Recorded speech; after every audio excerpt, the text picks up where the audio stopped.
A very beautiful good evening to our honorable judges and to all our semi-finalists. I am Anshu Khasa and with me Sifti Vatavan and Siddharth Rao, we are the moderators of today's debate. Welcome everyone to the semi-finals of Doubt Duel, which is presented by Oddspire. Oddspire is a national intercollegiate club that has its roots set in NIT Jalandhar. It is presently associated with over 100 plus colleges and universities across the nation.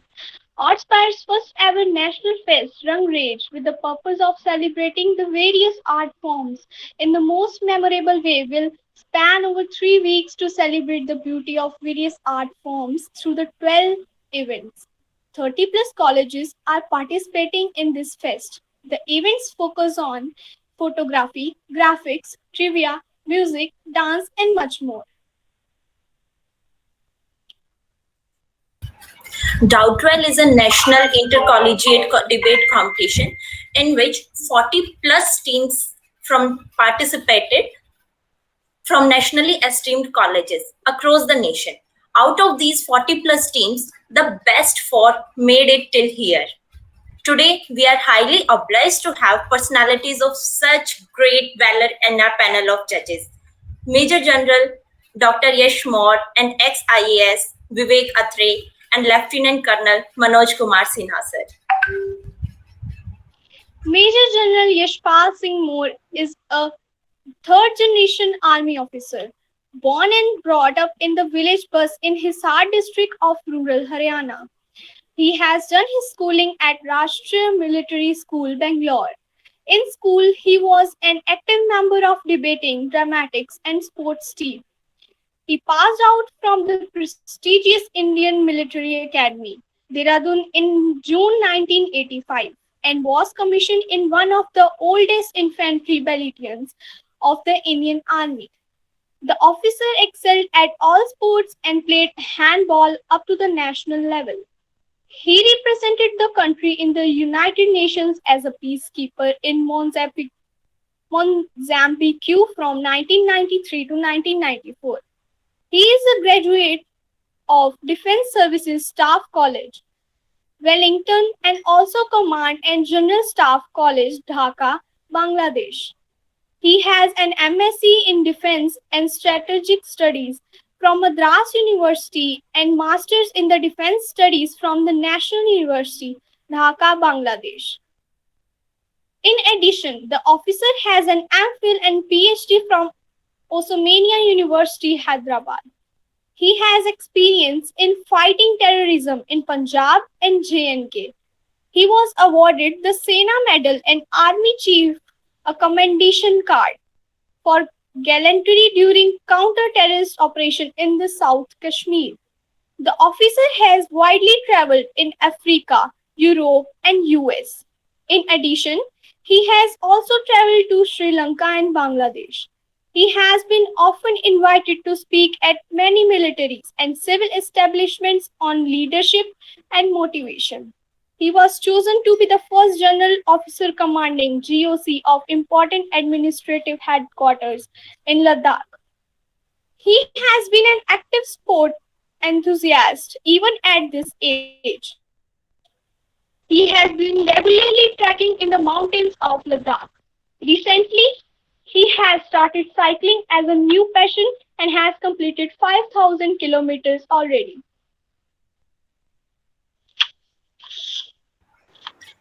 Born in a small village in Bihar.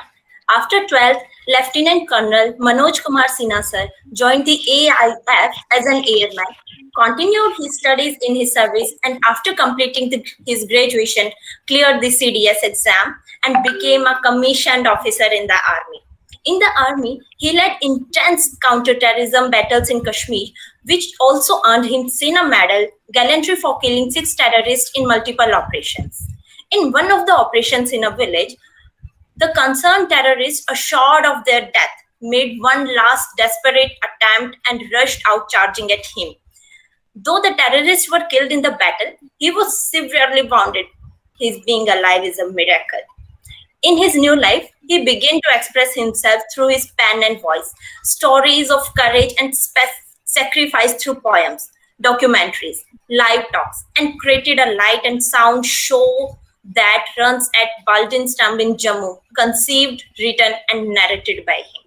He has been awarded Army Commander's Commendation Card twice for his patriotic creations. He took PMR in 2018. The Gillette ad, based on his life and featuring him, has become the highest viewed Gillette ad ever in the world. When the country went into the corona lockdown, he volunteered his service to the government and became part of the core team to make a closed hospital function again. The hospital became one of the best and largest 100% COVID hospitals in Asia, wherein he is still working. He is a true COVID warrior and a patriot. Mr. Vivek Atray is an electronic engineer from NIT Kurukshetra, an ex-IAS, a motivational speaker, author, mentor, advisor, columnist, and visiting professor. He resigned from the Indian Administrative Service (IAS) in 2017. He has 8 TEDx talks and 3 highly popular Josh talks with 30 lakh viewerships on his YouTube videos. He is the founder of Suvichar think tank, visiting professor at Skulini University, member of the CSR Advisory Board of Action Aid. He addresses audiences from industry, academic, government, emotional intelligence, life skill, people skills, meditation, calmness, entrepreneurship, education, and sports management. He has inspired thousands of youngsters to adopt a cheerful, positive, and multidimensional approach to their lives. Vivek Atray is an acclaimed orator and has spoken in India and abroad in events like Horace's, NESCOM, CII, IIFT, ISB, and many more. Move On Bunny and Dubeji Bounces Back are two of their excellent novels. As director IT, he was the man behind the Chandigarh IT Park. He spearheaded the award-winning E-Sampark project. As DC Panchkula, he initiated projects such as Adar Samman, Respect for the Elderly. He organizes the annual All India JP Atray cricket tournament since 1992. Vivek himself was an under-19 cricketer at the national level. My greetings to the panel of judges and all our participants. So, I would hereby tell you the rules for this tournament. So, the rules for the semi final tournaments are as follows. Each team will have two speakers, and each speaker will get 3 minutes to complete their speech. The first speaker of the government side, the Prime Minister, will speak, followed by the first speaker of opposition, the leader of opposition, followed by the second government speaker, who happens to be the deputy prime minister, and then the second government speaker, who happens to be the deputy leader of opposition. 2 minutes will be provided for question and answer round. You can ask as many questions as you can in those 2 minutes, provided the other team has finished answering the previous question. You are supposed to ask one question at a time, and when the other person has answered, then you can continue asking another question if time permits. However, no question will be asked in the last 10 seconds. You can't interrupt any participants when he or she is answering. 1 minute will be provided for reply speeches. Another for anyone from both the team can give the reply speech. In the reply speech, you are supposed to summarize whatever your side presented and why the other side fails to prove the point. Our honorable judges will also provide their valuable feedback at the end of the debate. Uh, that was all about the format of the debate. Thank you. I hope everyone is clear about the rules. Now, let us start our much awaited debate. Moving ahead toward our debate one. From government side, we have team lead Divas, and from opposition side, we have Isarities. So, wish you all the best, and let us start. The PM may start the speech. Okay, am I audible and visible? Yeah, you are. Okay, so I'll give you a countdown when you have to start the timer. All right.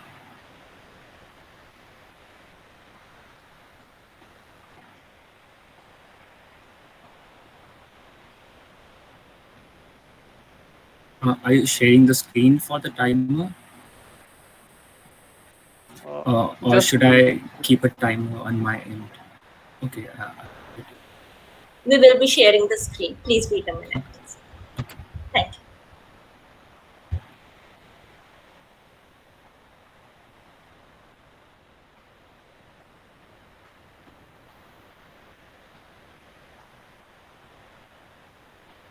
just tell us whenever you are ready.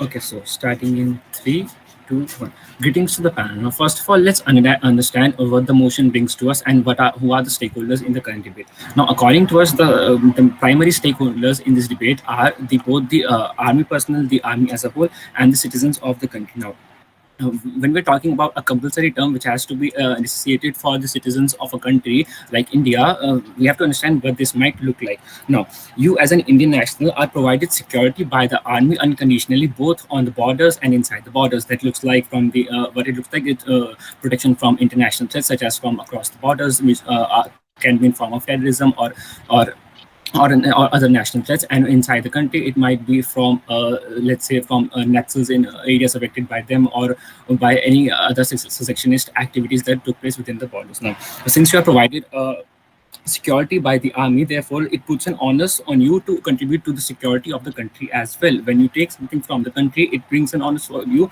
to provide something back to them as well. Now, the opposition might argue that it's an fundamental freedom of a person to choose the profession that they want to, and they shouldn't be compulsorily be told that you have to serve the army. But we argue that this the need on our side is greater, and you can be more liberal in your choice in opting for the army as well. For example, you can serve in the engineering corps, you can serve in the medical corps, or choose for the combat corps if you want to. The tenure might vary from a minimum of 3 months and a maximum of 1 month as well.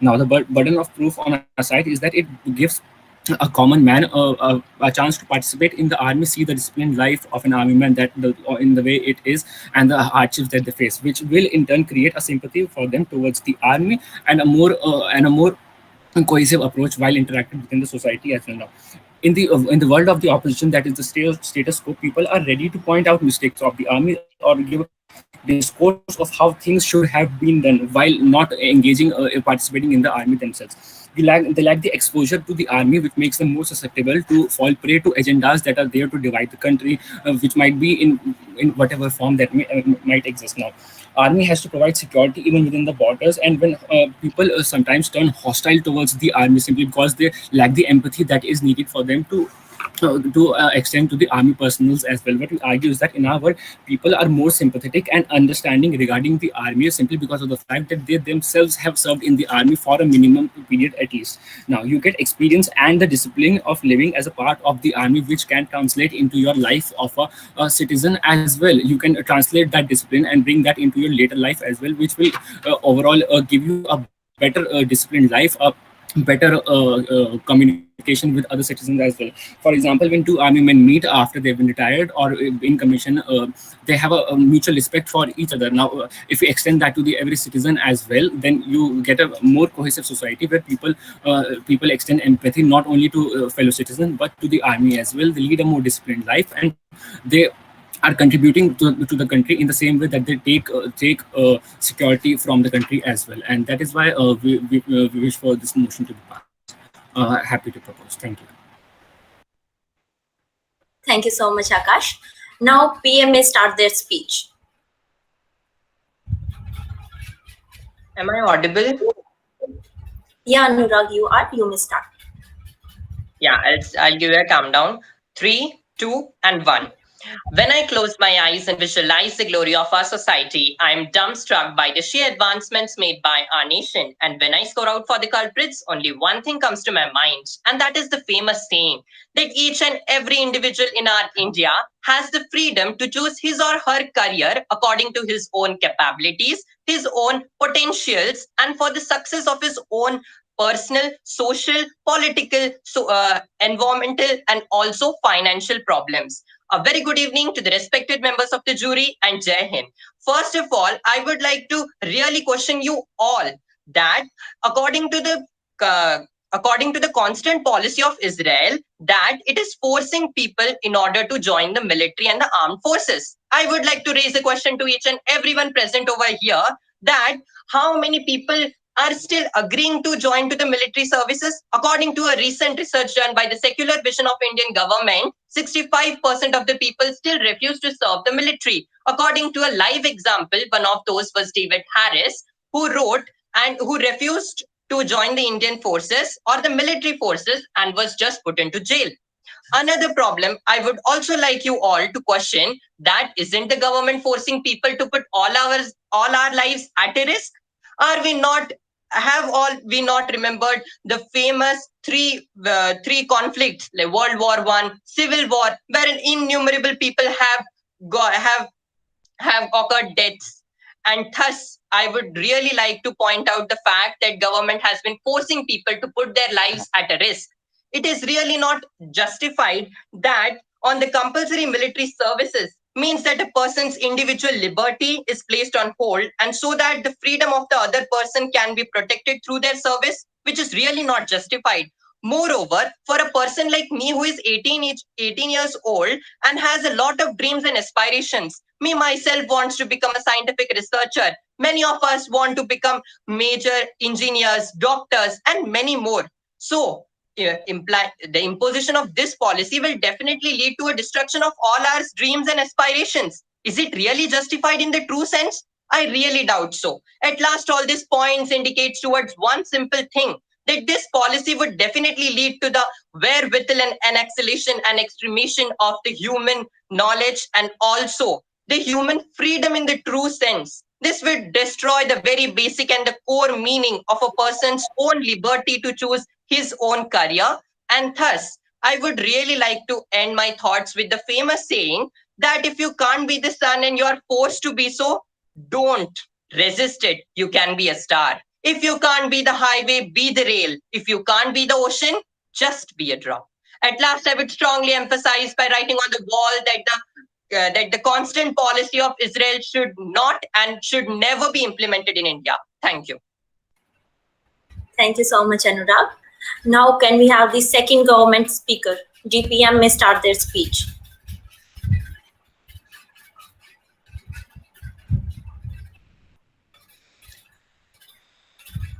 Please. Yeah, yeah, sorry. So I'm hoping visible and audible here. Yeah, you are. You may start your speech. Okay, great. So I'll give you a countdown of three. So I'll start in 3, 2, and 1. Greetings to the panel. First of all, I'd like to thank opposition for so many quotes.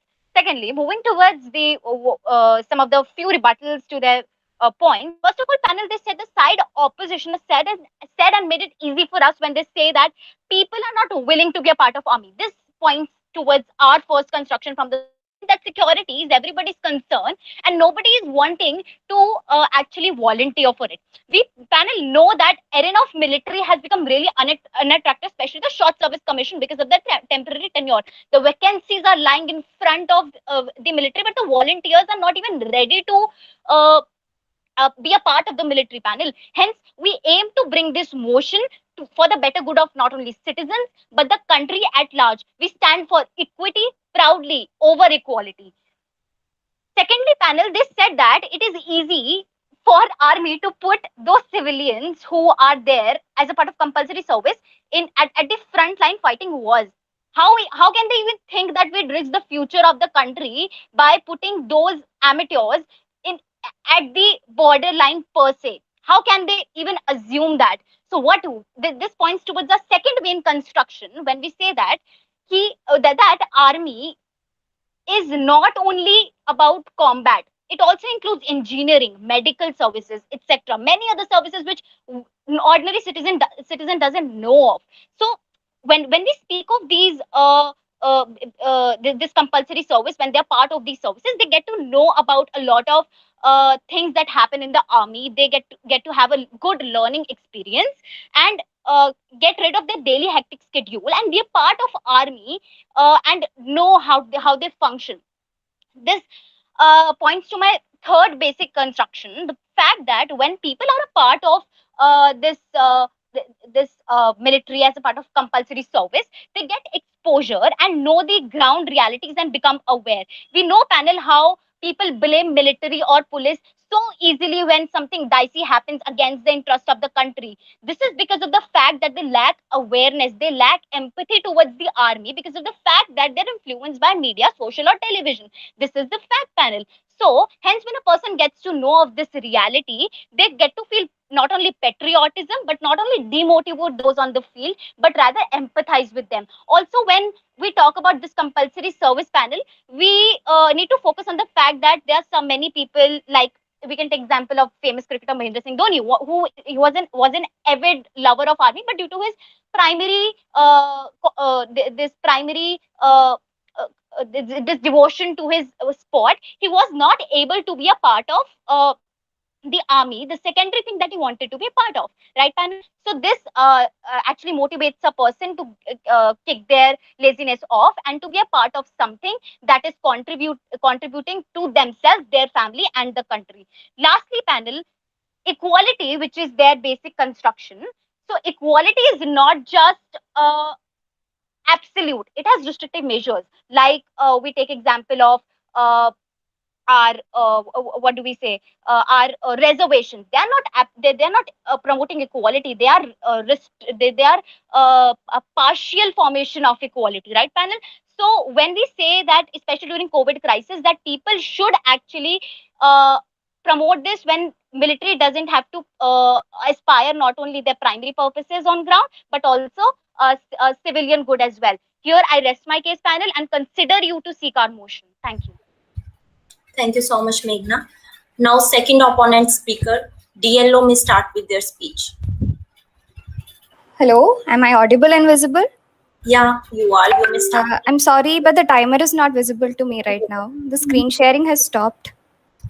Just wait a minute. We are very sorry for that. It's okay. Is it visible to you now? Yeah, it is. Okay, you may start. So, I'll start with a countdown of 3, 2, 1, go. So the government has totally failed to understand the topic as such. The topic clearly stated that India should secure a compulsory term in military service in lines of countries like Israel. And they have failed to mention the fact that Israel has already implemented this scheme in their country. And let me guess, the fact that they avoided this point is the fact that there were many disadvantages to the same. The fact that it is a compulsory service, 2.5 years for men and 2 years for women. But the unknown myth is the fact that the ultra-Orthodox and the Arab Israelis, that is the topmost, the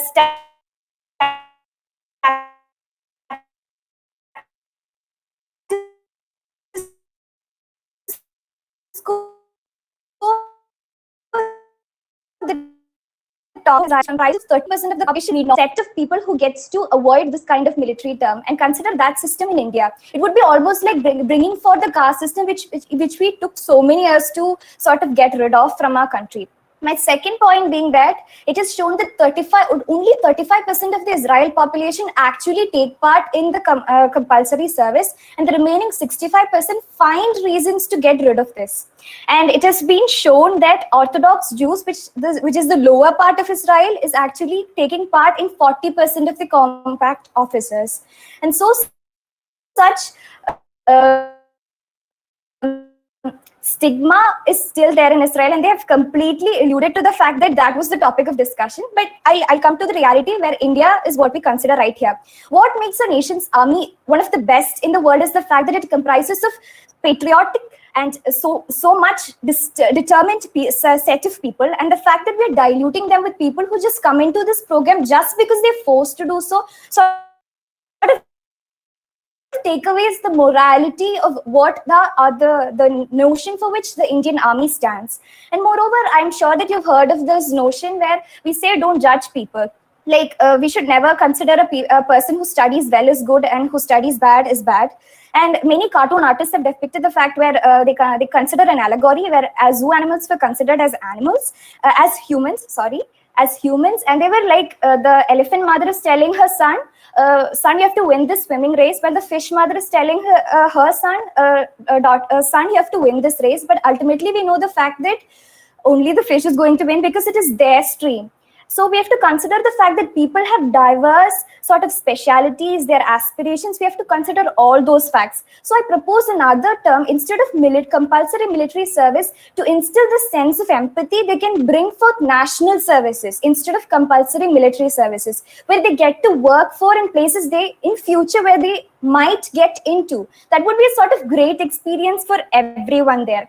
And some people might not even fit. In South Korea, you have to understand, when conscription was made into a policy, a 7-point grade policy was introduced, and that was a huge disadvantage to the South Korean government. So due to all these reasons, I rest my case. I think I stand strongly against this notion. Thank you.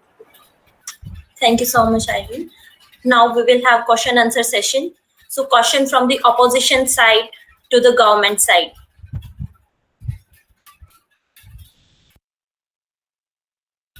Sorry, Anurag, but you have to unmute yourself. Yeah. Is it okay now? Yeah. Yeah. So as my worthy opponents has been really illogical in stating the fact that the army services also comprises of doctors, engineers, and many more, but the harsh reality and I would just recommend them to come out of the illusion that according to the recent research done by the Secular Vision of Indian Government Services, was that the data reveals that only 25% of the doctors of our secular India, 23% of engineers, and 43% of vocational students will still give a chance or a thought to join the military services if they are forced to do so.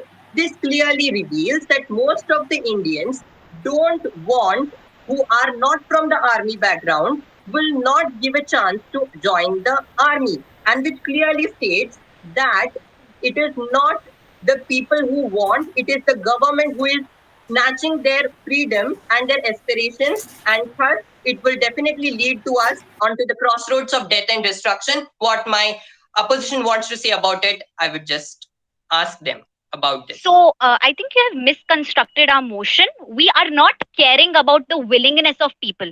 What we have told in my very first construction was that we stand for equity over equality, and very proudly. We do not care if they're wanting to do that or not.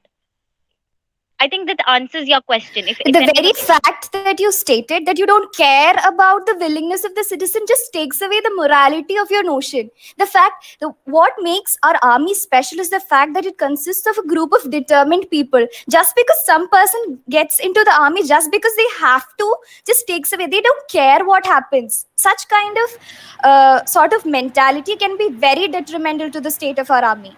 Okay, so talking about willingness, we have to understand that willingness is not always the most apt criteria of commissioning into something or not. For example, I was not willing to go to school either, but my parents forcibly did send me to school. But am I thankful for it? Obviously, yes. So if I'm not willing to even contribute to the army, if I look at it in retrospect, for example, I'm a 25-year-old man who have served in the army at the age of 23. Now, 2 years in retrospect, I'm a man who is a more disciplined man as a whole. I've contributed to my country. I have the sense of pride in myself. Time's up. I'm so sorry, but time's up. Oh, okay, sorry, okay. Okay, the time for a question from the government side to the opposition side.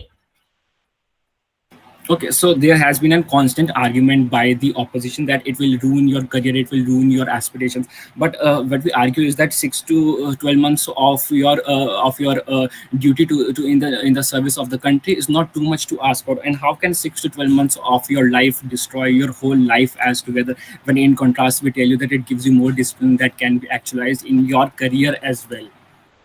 Well, let me answer that question by stating the fact that there are so many other ways in which you can develop empathy to the army. Not just this. You're just totally focused on a single point, that you're avoiding all the other major options that are available. For example, students can enroll in NCC cadet sports, and that has shown that they've developed discipline in such an extent that they turn out to be good individuals as well. The army is not the only option. It might be the option that some people choose, but that doesn't mean that we take away the choice that the other people have. We have to provide options, and that is our stand here. Okay, so you kind of agree with our point when you say that NCC cadets enrollment provide kind of discipline to you, but the same can be provided to you by the army as well. Then what is the difference between our argument and your answer? I would like to answer the question that my worthy opponents have just the misconception that enrolling into an army will give you a lot of respect. But I would really want to say and strongly emphasize that you can contribute to your country by taking part in various activities. Like, for example, a country's success is not only measured by the people who are joining the Indian army. There are different sources like social, political, financial, economical. Each and every individual has a part to play in the India's success. And I think if we all unite together in the different ways, then only India would succeed in the real and the true sense. And that is what, and thus people should not be forced to join the military. Okay. In order And let they me should- add to the fact that a smaller team consisting of committed individuals is what will be a better choice for our Indian Army to make its missions more successful. The efficiency rates increase. All those advantages gets sort of disrupted when you dilute this set of population who are sort of ready to fight for their nation to people who just come because they have to come. Okay, thank you so much, guys. We are over with question answer session. Now we will have reply speech from both the sides. So first of all, reply speech from the government side. Yeah, just a minute. I'll give a countdown. I'll give a countdown before starting. Okay.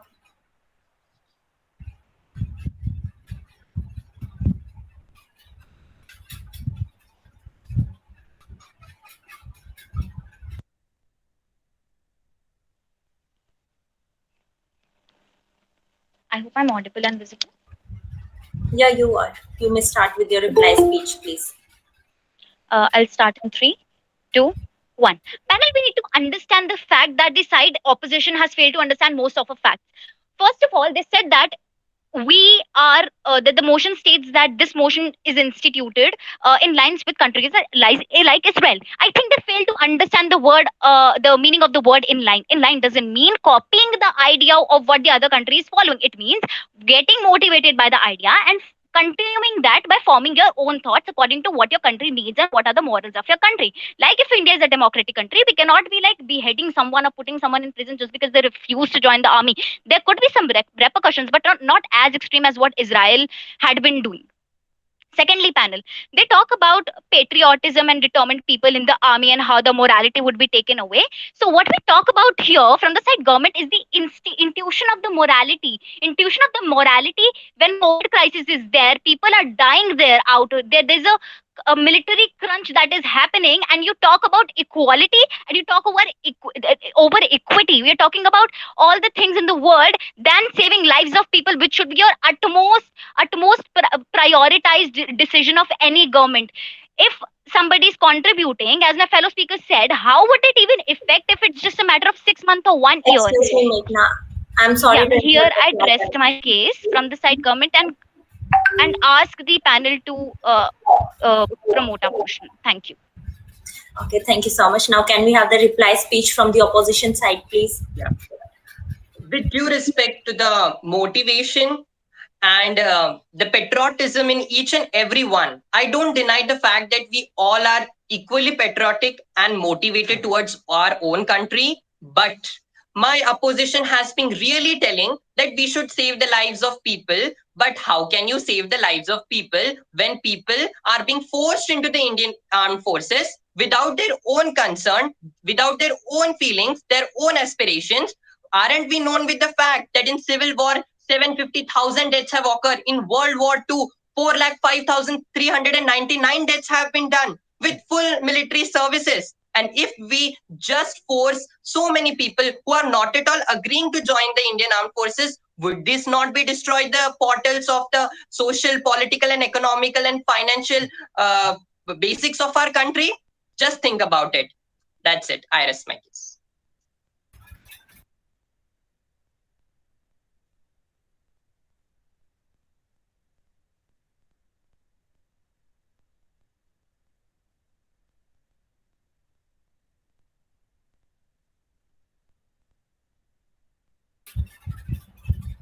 Thank you so much, Anurag.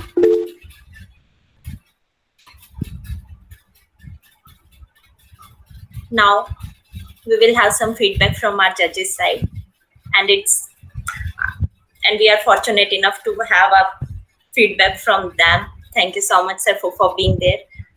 First of all, I would like to ask Lieutenant Colonel Manoj Kumar Sinha sir for their feedback. Yeah, Namaskar and Jai Hind. Am I audible? Yes, sir, you are. And a special Jai Hind to Sir General Yash sir. Really, Jai Hind, sir, Jai Hind. A wonderful wonderful speech, given by both the parties, and a very passionate one at that.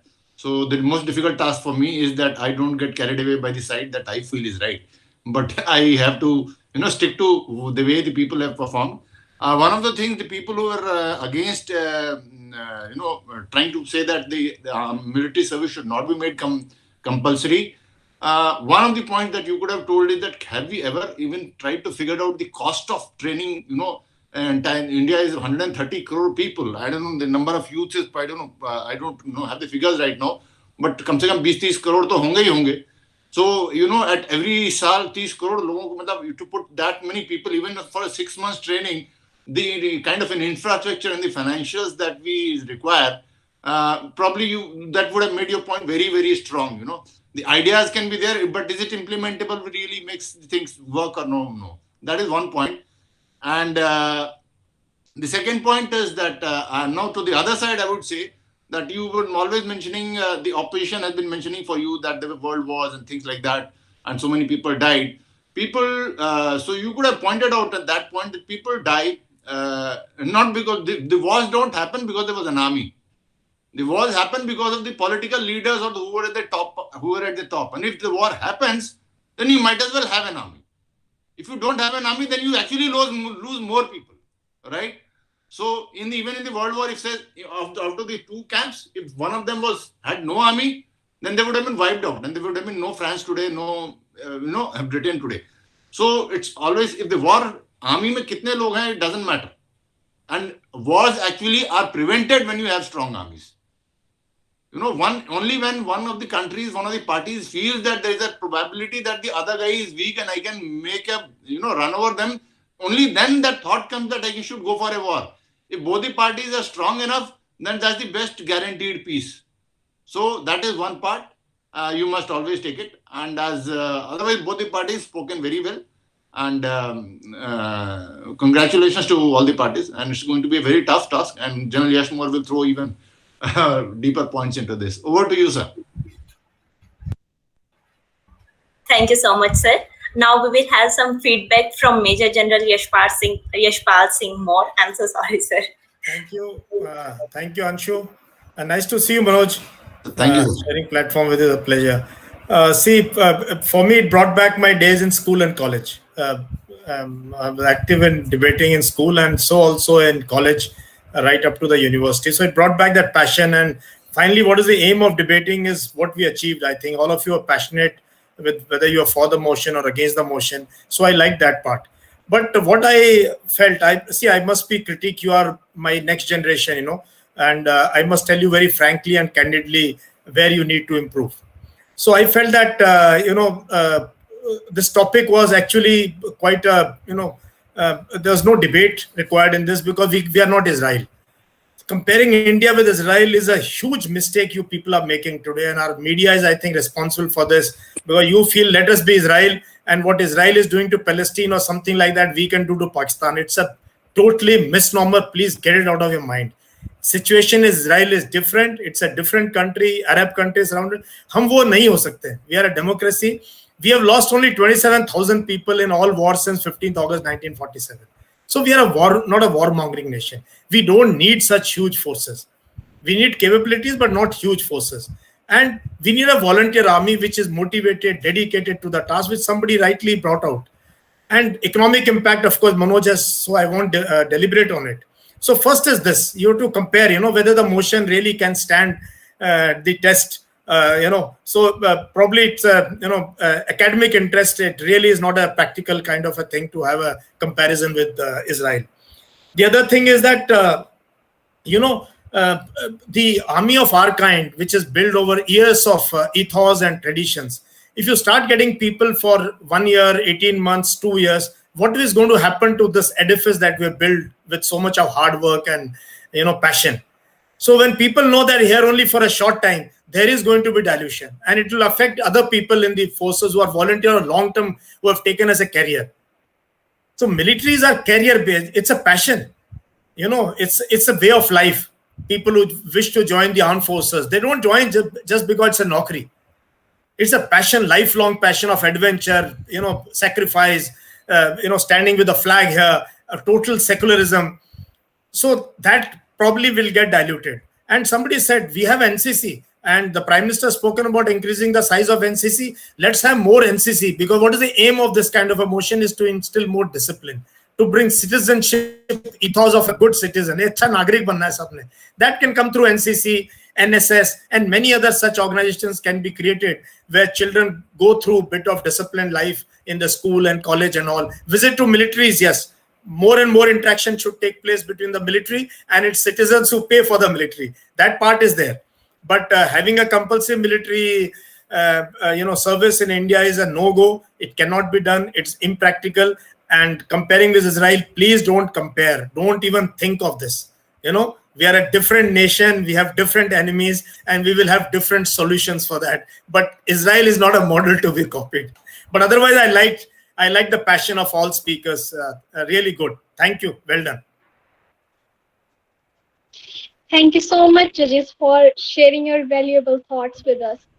And also, I would like to thank our both the teams. And moving forward to the next debate, I would like to invite Team Divas and Team Every Time You POI, We Speak Faster. Do we have both the team? Can I make a point here for the next speech? Yes, sir. Can the speaker be on the full screen? If it is possible. So you can pin that one to your screen. The person who is making a speech, right now we see a small, in the corner of it. So if he can be visible, he or she can be visible the entire screen, then, expression. Okay, sir, I will take care of it. If it is possible. If it is not, it's okay. Yes, sir. Okay, sir. Do we have our next teams here?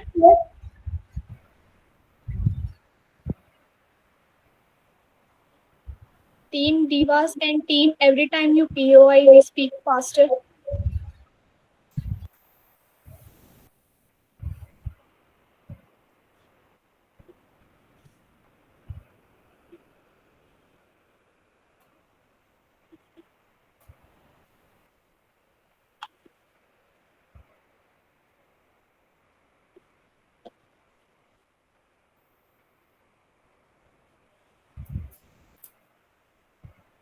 Okay.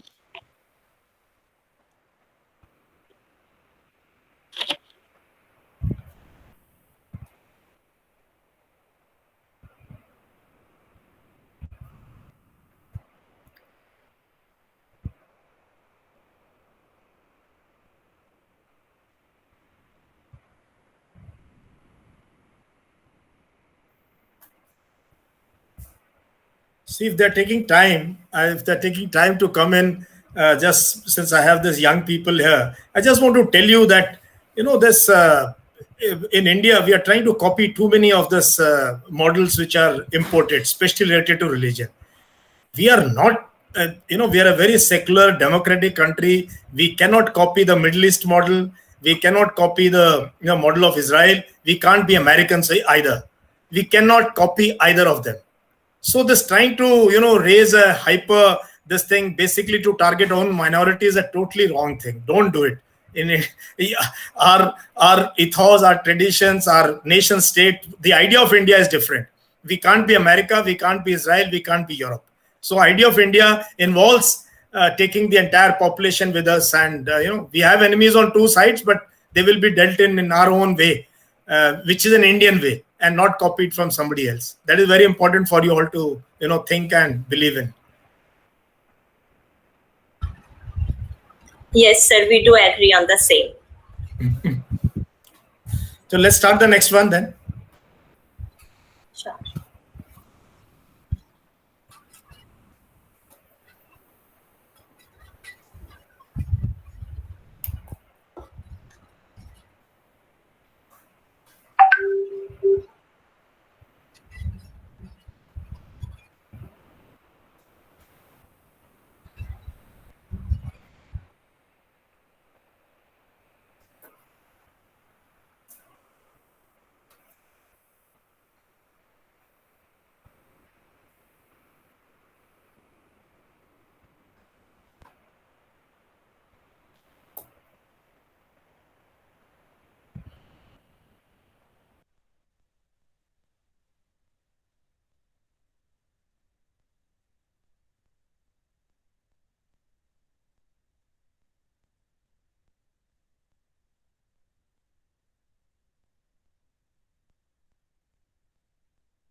The teams will be joining us in 2 minutes. Till then, Lieutenant Colonel sir, if you have anything to share with us.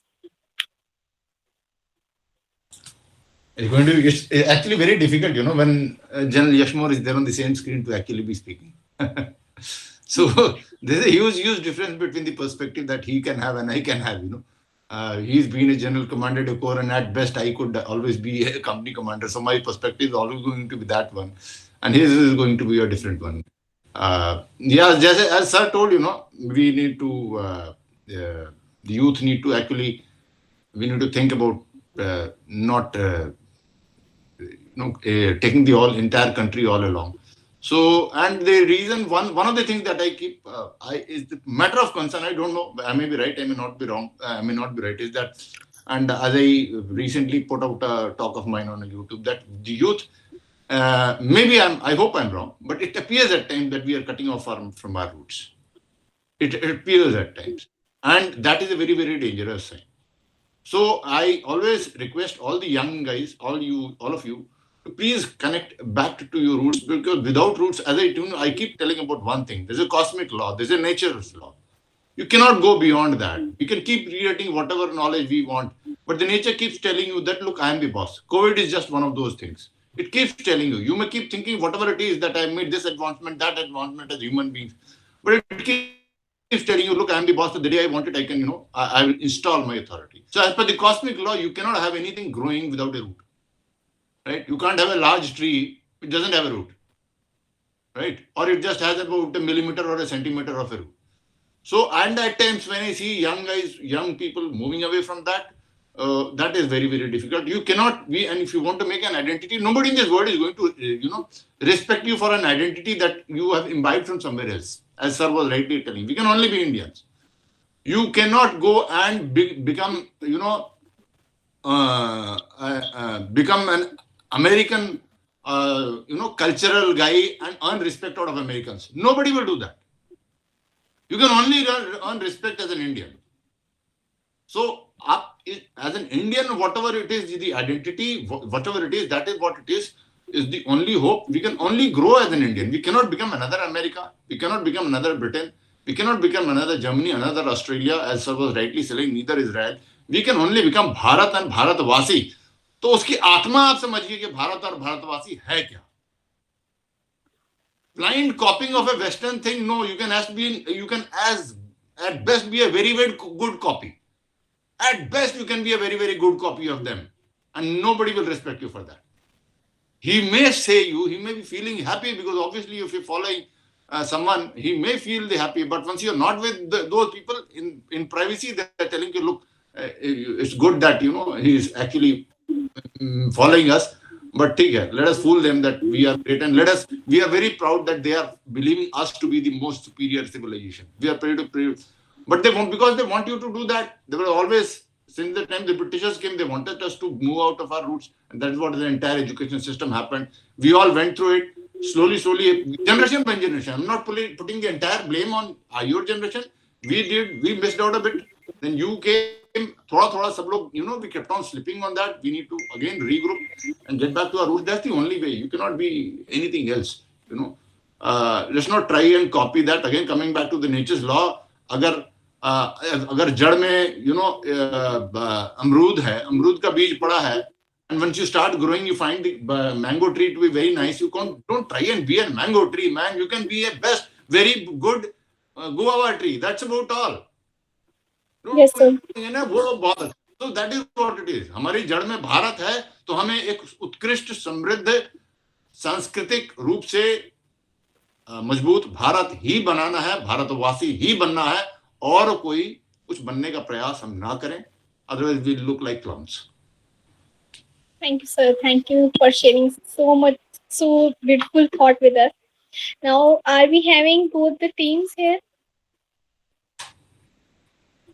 Team Divas and team Every Time You POI, we speak faster. Team Every Time You POI is here. Okay, is team Divas here? Yes, team Divas. Both of us are present. Okay, now guys, you can start. The PM can start with his or her speech.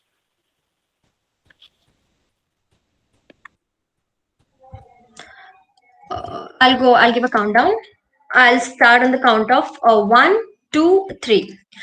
We are only as strong as we are united, as we are as we are divided. Good evening to respected panelists present here today. The government of this team, strongly believes that the withdrawal of US troops from Afghanistan will ensure global peace and harmony. It is a good gesture for peace not only in this region but also in the world. India has taken up many development projects in Afghanistan, and without peace, this space is going out of order. This will not only give Afghanistan a boost to independently handle the situation by keeping rebel forces to come for talks in a meeting table. All other nations who are opposing the US forces in that country will also assist the Afghan government for keeping peace. Peace and harmony are hampered when people fight in the name of faith, which eventually results in the spread of communalism. Peace and harmony improves aspects of business and economy, which also ultimately results in the elimination of unemployment. Now, here, I would want to take a moment and tell to the opposition team that for example, if you're doing a mistake and the other person is not trying, letting you grow on its own, you're not given a space to improve on your own, but coming and sitting on your head and telling you what to do and what not to do does not help in any case. I think there is a sense of individuality and growth in a person in himself. If you're doing a mistake, you realize it and then you improve. Nobody else should come and keep telling you all the time to not repeat this mistake. Exactly what US troops are doing in Afghanistan. The rebel forces in Afghanistan may come for peace talks by withdrawal of US forces. For the last so many decades, there were annoyance in other countries surrounding Afghanistan with regards to the deployment of US forces, and by withdrawal of these forces, these countries are also delighted as they will also have their interests fulfilled. Initially, I agree that the US troops were sent to destroy the base camps, to basically assassinate the Taliban leader Osama bin Laden. But don't you feel that the motto is already achieved? By sitting there for these many decades is not only causing the hamper of the people around, but also not helping in the politics and economy of the country. President Biden has himself acknowledged the fact that the motto behind sending the troops is now over and accomplished and should now be coming back to the states. The UN was also anxious to keep other countries involvement, as the whole world was affected because of these conflicts and instability. Not only the country, not only the two countries involved, US and Afghanistan, were dealing with such a situation, but the entire world was affected by it. By deploying US troops, the rebel group of Afghanistan was very much annoyed and therefore affecting the peace and tranquility in this region. Here, I would want to say one more point, that countries like India, Iran, Pakistan, and many other countries like Turkmenistan, etc., may find their trade and other similar transactions from this country impossible. Now, just to conclude my point, I would just tell us, let the country be independent, grow on its own, and fight the battle on its own. Here I end my case. Thank you so much.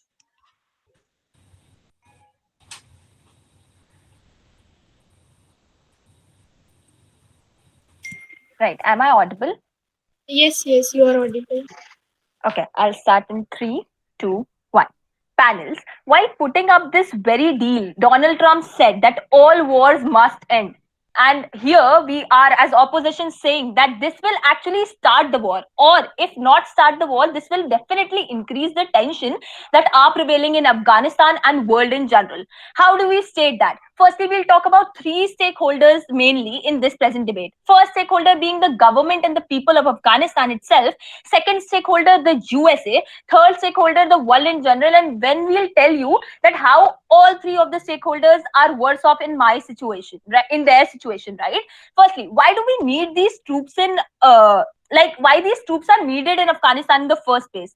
Because they create that kind of deterrence. How terrorist organizations like IS, and Al-Qaeda are present in Afghanistan. And it is known to everybody that Afghanistan has been declared the most dangerous nation in the entire world because of the presence of these terrorist organizations like Al-Qaeda and IS, or maybe Taliban for that matter, right?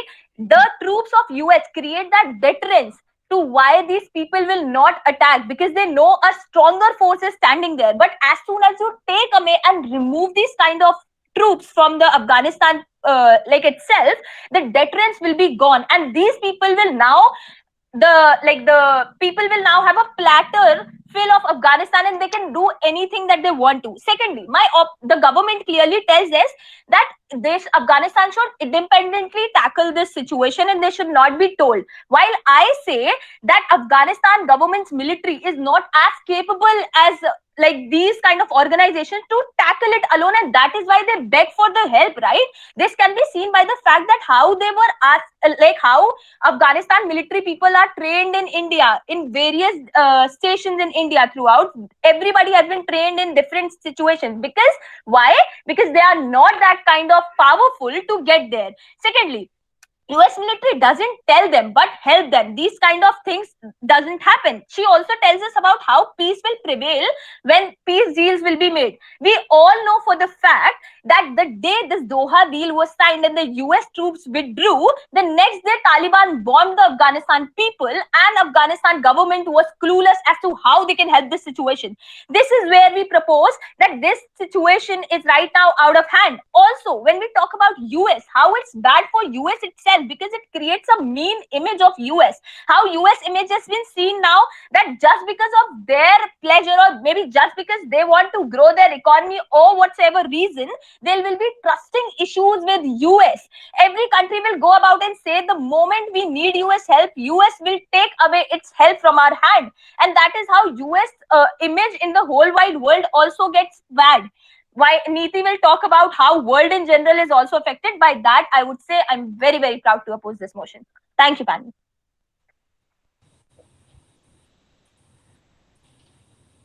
Very good. Now the opposition team, yes, you are visible and audible. Okay, so I'll go on the count of 3. 3, 2, 1. So I would like to support the motion that the US troops should be eliminated from Afghanistan. First of all, I would like to say that the attack happened in 2001 because at that time the government was supporting the Taliban. But at the present time, the case is totally contrary. The government will put in their best efforts, will do anything that's in their hands to expel the Taliban and the terrorists from their country. Also, you say, the leader of opposition said, that the camps in Afghanistan are very fearful, very scary. So what is the surety that these camps cannot find their base camps anywhere else? Even if the US troops, they will stay in Afghanistan. So they'll become more rebellious. They'll find camps somewhere else and they'll attack from those camps. What is the surety that they'll stay in Afghanistan?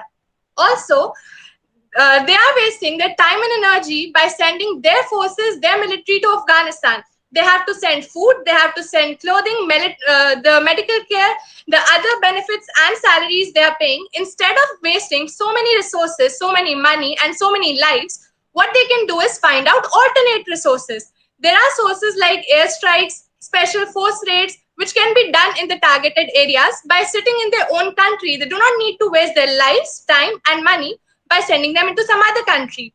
There are intelligence networks like CIA, MI6, which have very great networks with Afghanistan NDA, and they can ask them, they can help them in identifying the threats and the harmful individuals that are existing in Afghanistan by sitting in the premises of their own country. Now, these troops have been bleeding the economy of Afghanistan. The estimated cost to US taxpayer by Afghanistan is approximately $1 trillion. This amount, this humongous amount, which has been incurred in sending the troops and their facilities, it can be used for better and more valuable purposes. Also, they have stolen and snatched the country's peace since the past 20 years.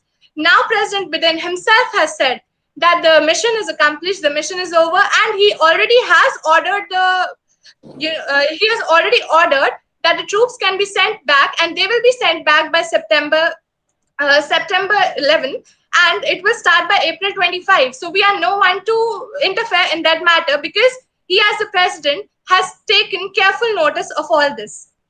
Also, I would like to conclude by saying that more than 1 lakh civilians have been died of Afghanistan, and more than 2,300 US soldiers have been died. There have been 2 million refugees and 20,000 wounded US soldiers. So this totally, the infiltration of the US troops in Afghanistan is totally a waste of time, money, lives, and other the hampering of the development of Afghanistan, which can work as an independent country. It has also led to emotional and psychological tortures for minorities in Afghanistan. Here I would rest my case.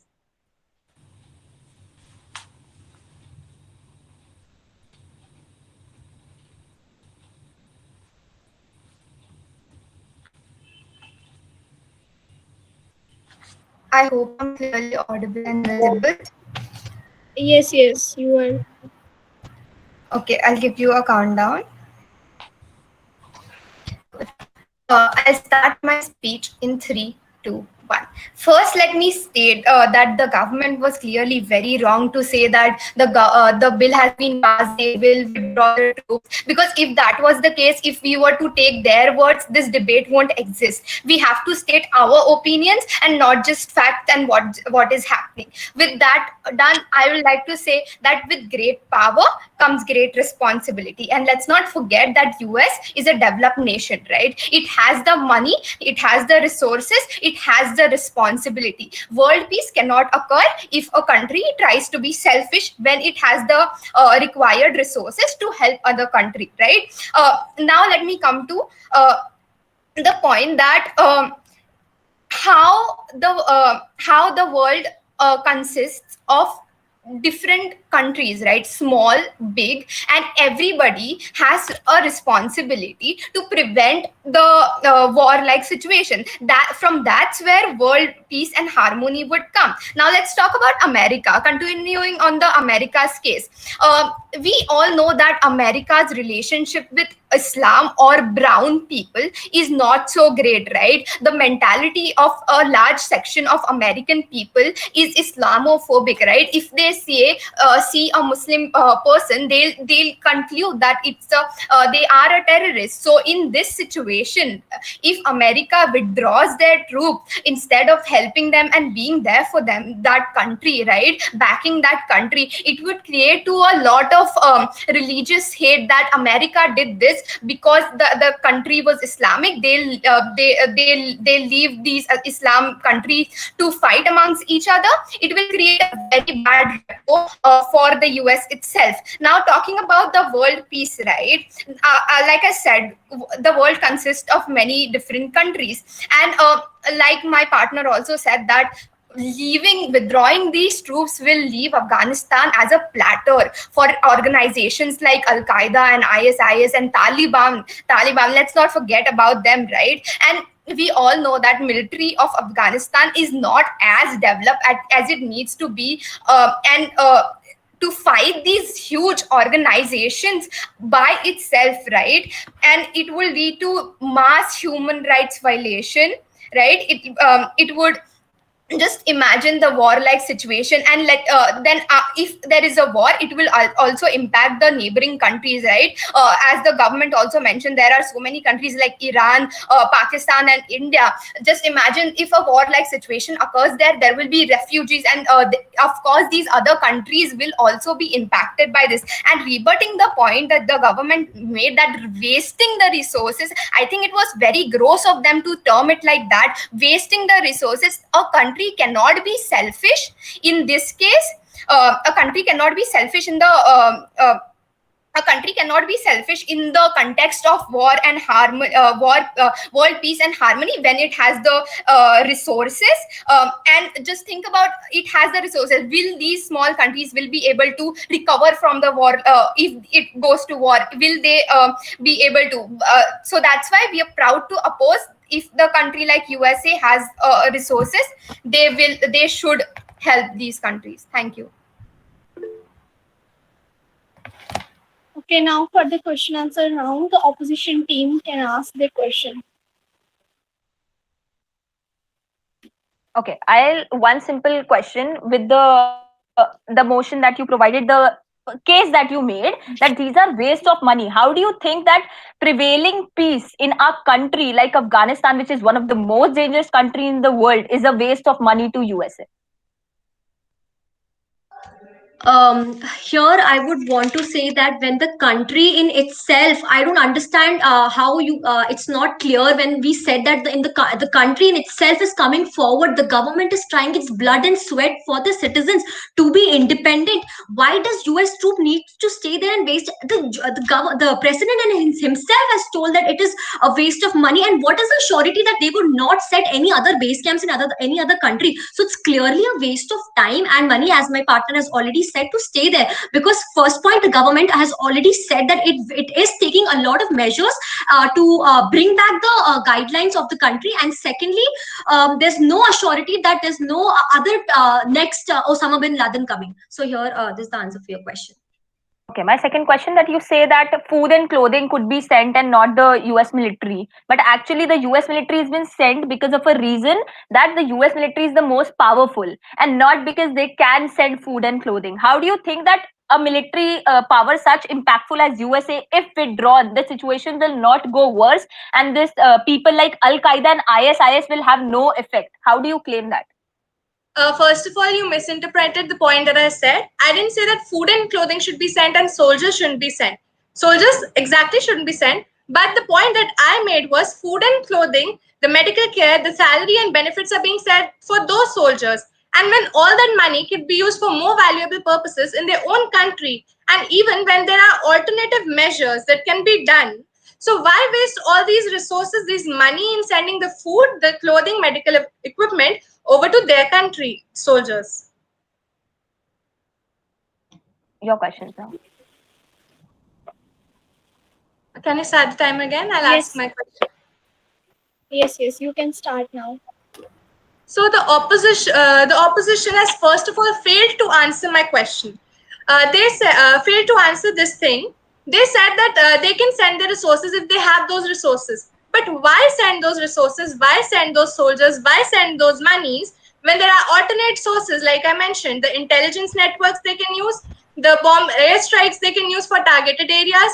Why to waste all those resources and lives when there are alternate sources? Why can't we use those alternative measures for controlling the terrorism?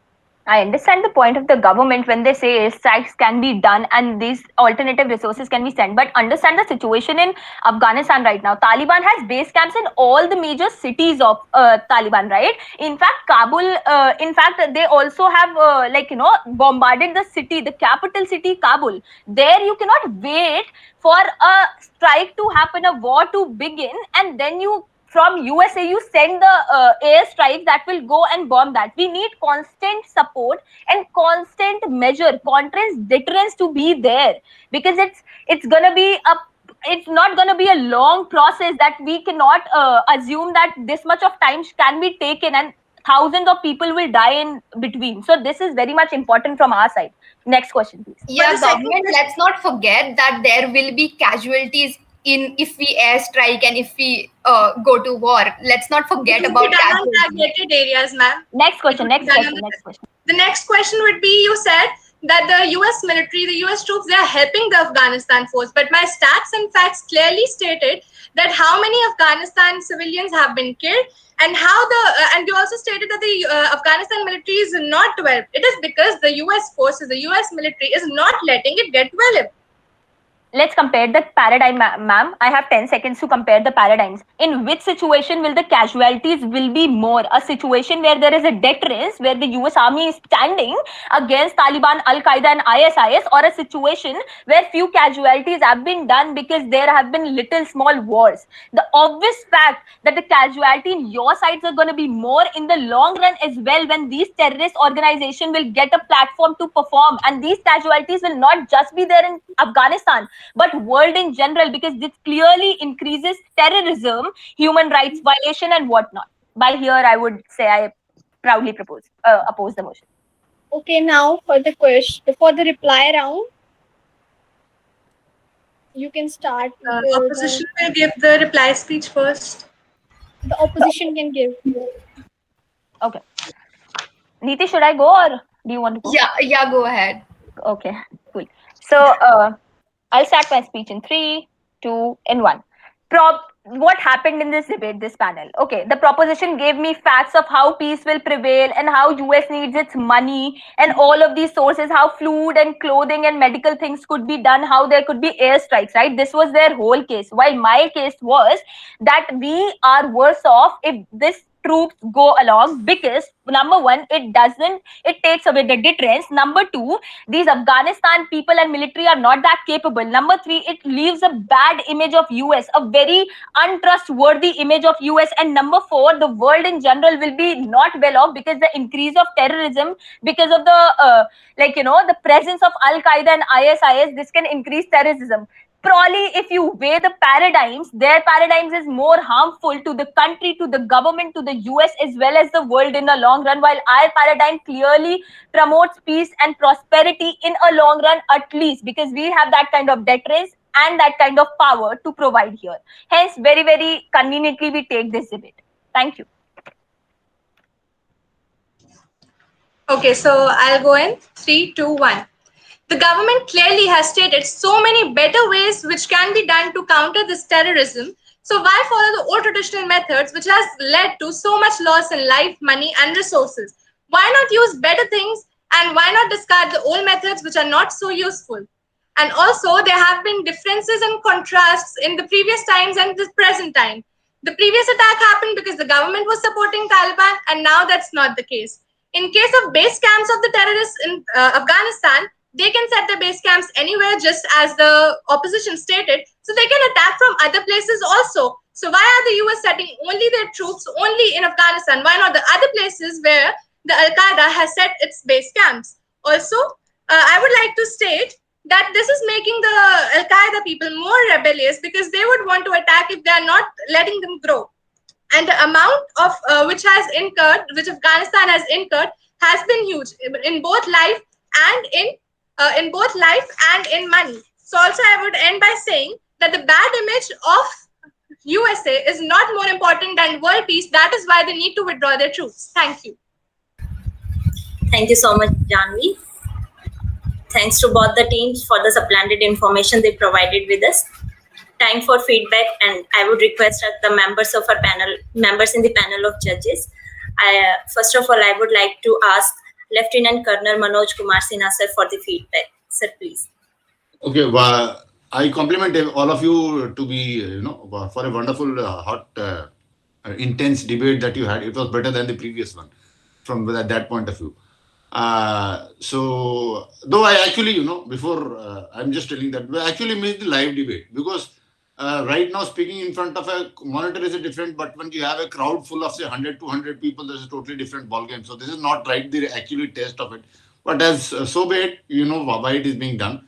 That is one. But one point which all of you, I feel, should have addressed is that all of you were thinking like global citizens, or what is good for US, what is good for Afghanistan. Please, for God's sake, before you become a global citizen, always and every single time be an Indian citizen. Right? So none of you, analyzed it. What is good for India in this whole game? Right? Do we want to end up as another Kandahar happening? Right?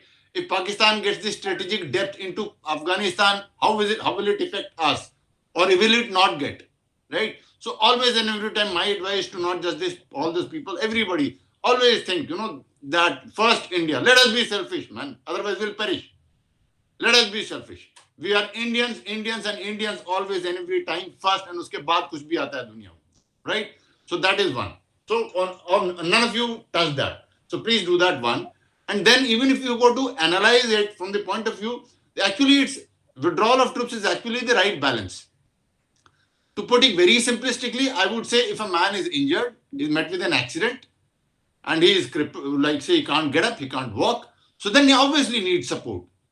He needs support, somebody to hold him, somebody to, pick him up, Basaki dega, give him a wheelchair or something like that, take him to the toilet and change his clothes and all. But gradually, if we are not doing anything to actually strengthen him so that he can get rid of the support, even that is wrong. So if from that point of view, analyze this whole thing, actually, yes, Afghanistan was devastated, but have the world, US in particular, and the world in general, done those right things to get it back on its steps. So what is it that they have done on Afghanistan, US, or for the world, for that matter, the world in general? What has been done in the field of education? What has been done that the democracy, the democratic process there is strengthened and robust and strong. And if nobody comes in between, still they can go ahead and have a very free and fair election, violence free, right? All these things, what has the world, US, Afghanistan, and the world together has done to ensure that there is a lot of employment opportunities there, right? Because it is only lack of these things that actually pushed the country into the where Afghanistan was, right? So those things, I think none of you touch that. So if you touch those things and then arrive at analyze those things, and then whether you are leaving, when you are leaving, you got to analyze how strong the enemy is, adversary is. That obviously some of you tried and analyzed that, whether they are still a force to reckon with or not. Or not. More than me, General Yash will throw a light on that. His knowledge and analysis of the fact is far more deeper and far more meaningful. So I leave it up to that. But once again, I leave with only one thing: any issue in this world, धरती के किसी भी कोने के मुद्दे की आप बात करो, पहले आपको भारत सोचना है. Be damn selfish. It is my country first. If it is good in the interest of my nation, they would be there. I'm being very blunt and very selfish. But अगर मेरे देश के 1000 नागरिकों की जान बचाने के लिए मुझे, if it so appears that there is a choice that to save the life of, say, 1,000 people of my country, it has to be, and there is no option that 10,000 of some other country have to die. So be it, yaar. You are far more important than me. The young people sitting here are far more important than me. Those 6 faces that I see here on the screen, in 6 आदमियों से America में बैठे हुए 600 आदमी मेरे लिए important नहीं है. I'm ready to sacrifice those 600 people for these 6 people who are Indians, because your India is first, Indians are first, and India should always be first. Thank you very much. Thank you so much, sir. It was really very, very, very inspiring for us. I would also like to thank sir for opening our minds to the fact about being an Indian first and stating those points. That was very helpful. Thank you. I do agree with Janu. Now, let us move to our next feedback. I would request Major General Yashpal Singh Maur sir to give feedback. Please, sir.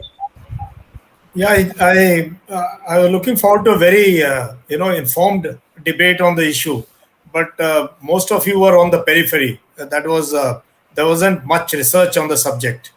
First, I will go as far as conduct of debate was concerned.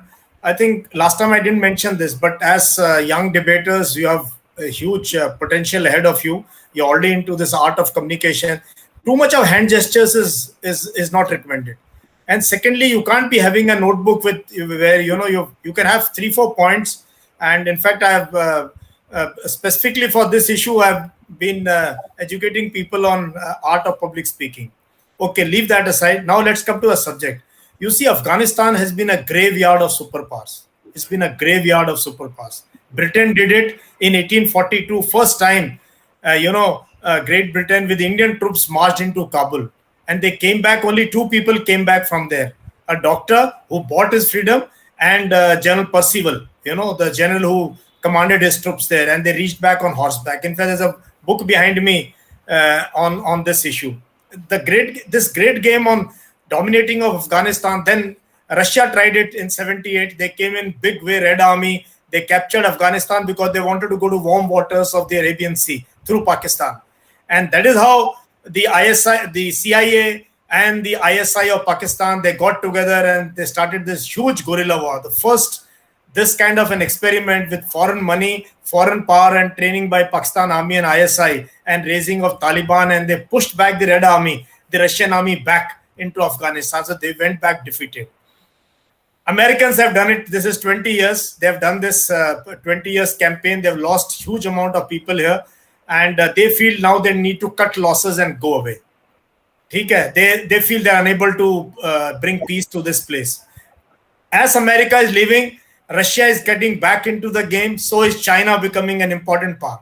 China is trying to, because they have this road and belt initiative where they want, to be up in the first to negotiate with Taliban whenever Taliban comes back to power. Now, role of Russia, China, you understand, Iran has a huge role to play because Hazaras are basically, they have sympathy with the Iranian regime, the Shia Muslims. Iran leads the Shia crescent, In fact, Iran is the only country to have almost gone to war with Afghanistan and Pakistan combined when Taliban was in power, when 60 of their diplomats were brutally killed in an operation. Now comes the role of Pakistan. Pakistan, strategic depth and all is there. Sooner they forget, better it is. But they've been meddling in affairs because they have their interest. The Durand line, I wish somebody had mentioned, 1893, that line was drawn. It is not yet ratified by any Afghan government. Not a single Afghan government, parliament, or what they call this Majlis-e-Shura, when they call everybody together, village elders or the country elders. Nobody has ratified the Durand line because it has divided the Pashtun community.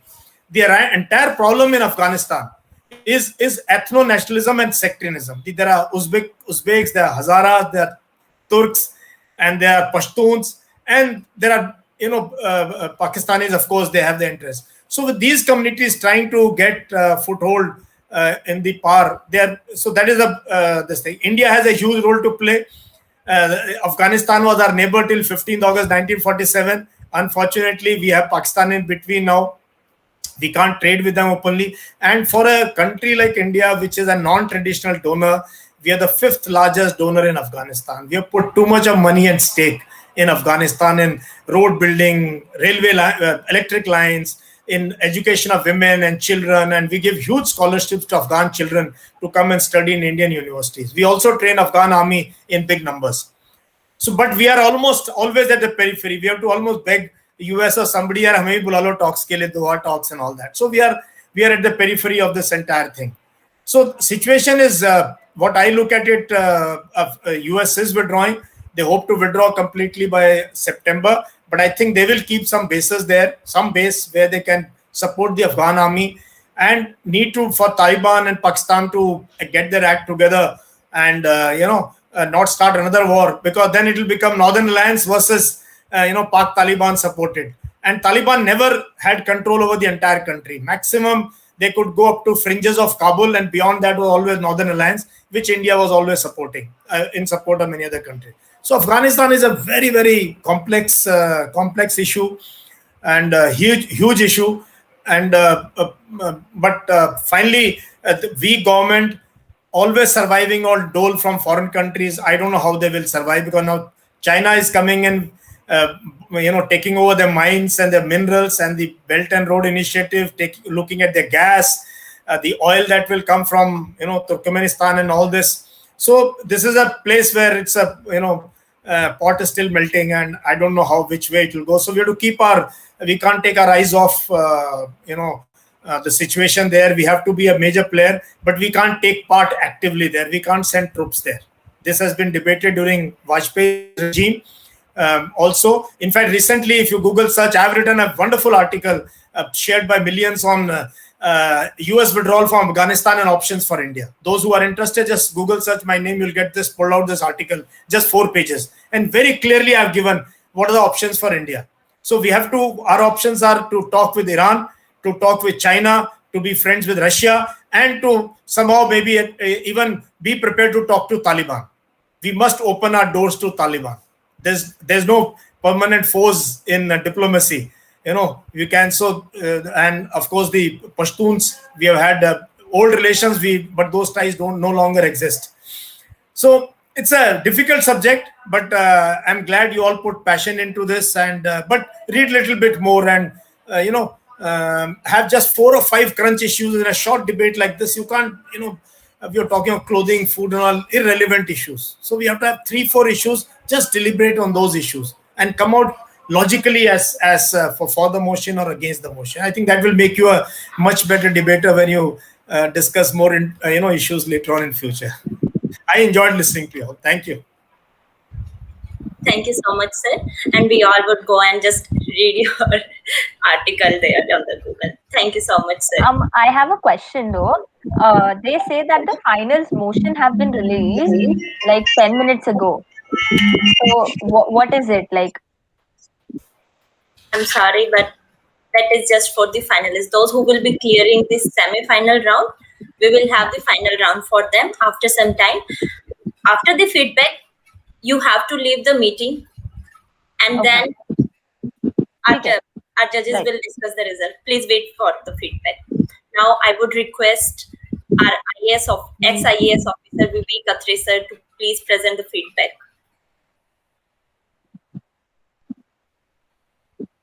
Thank you very much for that. And in fact, I've been listening to this debate, very animated debate, very well spoken, all of you, very excitable debate.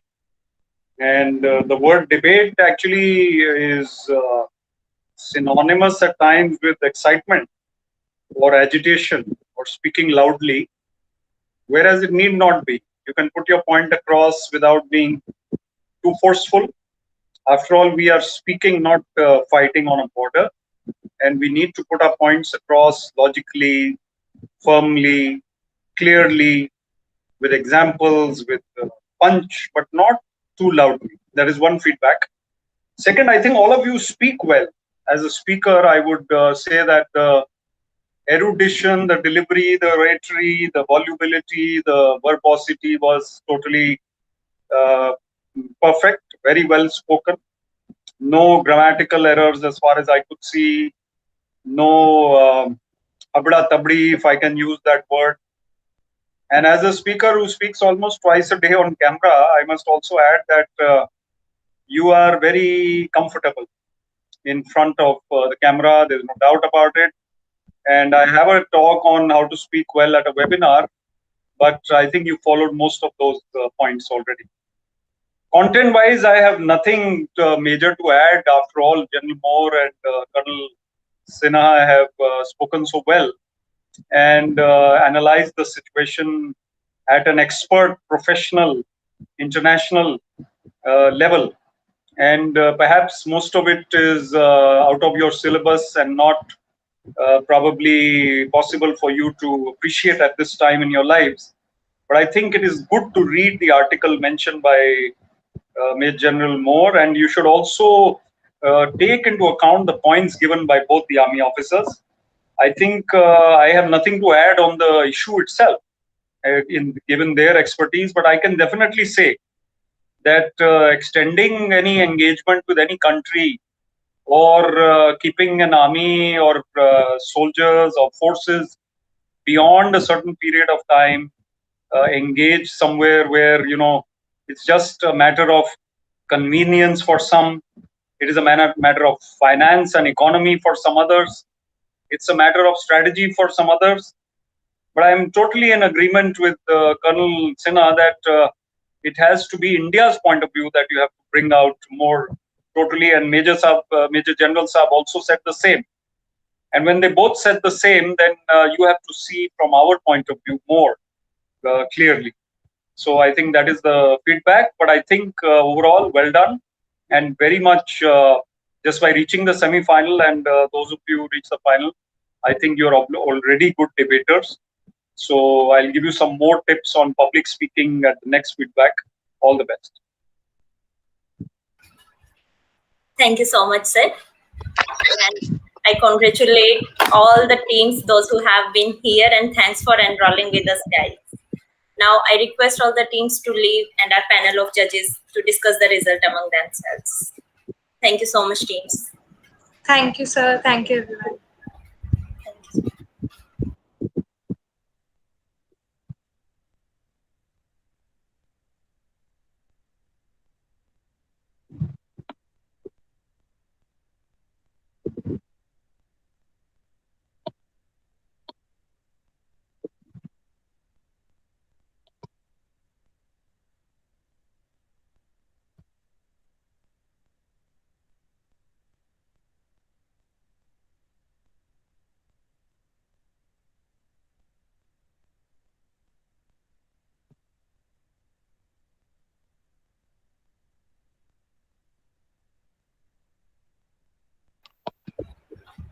I request our panel of judges to discuss the result.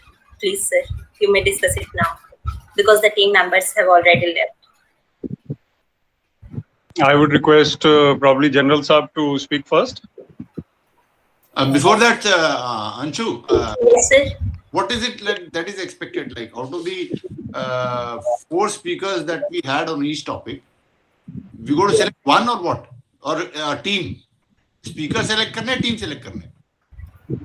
Sir, we are supposed to select a team. We're supposed to select a team.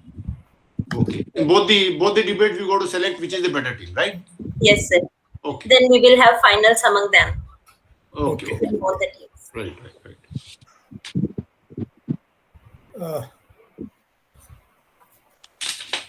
If you want me to go first. Yes, sir, please. In the first, I'll, without wasting time, I think Erin Biju, I think that team was shade better than the other team. And in the second one, my vote will go to Vidushi. Yes, Vidushi, I think Niti Bhaskar. And Niti Bhaskar. Yes. I think as far as I'm concerned, these two, they stand out in comparison. Yes, I agree with you. The first also, one, it was a I close call, but in the second one, they are way ahead, sir. Vidushi and Niti Bhaskar, they were way ahead. Yeah, I was there only for the second one, so I think I totally agree with your assessment on the second one. Yes. And if we had known that we have to watch the names more carefully, we would have done that. But I think I was more impressed with them, Vidushi and Niti. Yes, sir. The first one was actually a very tight one, but then still 19-20 ke fark mein, I think Erin Biju and Anurag Depe, as General Morris told, is I think they are ahead, a shade ahead of the. I think that especially Erin, I think, stood out in the first one, and second one Vidushi stood out. Yes. These two, yes. I thought were Yeah, especially Vidushi is the best of all the 8 of them. Yeah. Right. So you can tell this to. Yes, sir. So that Anshu, you can. Yes, sir. See, we've as a panel made agree with this. In the first, it is the team led by Erin, and the second one team led by Vidushi. Okay. Thank you so much, sir. So how much time do you have a break now? Yes, sir. The first one, Erin and Anurag. Dono the. That's the team, na, Anshu? Yes. Yes, sir. Erin and Anurag, and the second one Vidushi and Niti Bhaskar. Niti Bhaskar, exactly. Right. So we have 20 minutes break? Yes, sir. Okay. Nice to meet you both, sirs, and we'll be in touch. I'm sure we are meeting after 20 minutes, although I have a 7 o'clock deadline after that. But let us meet for a while and then we take it from there. Right, sir. My privilege. Thank you. Yes.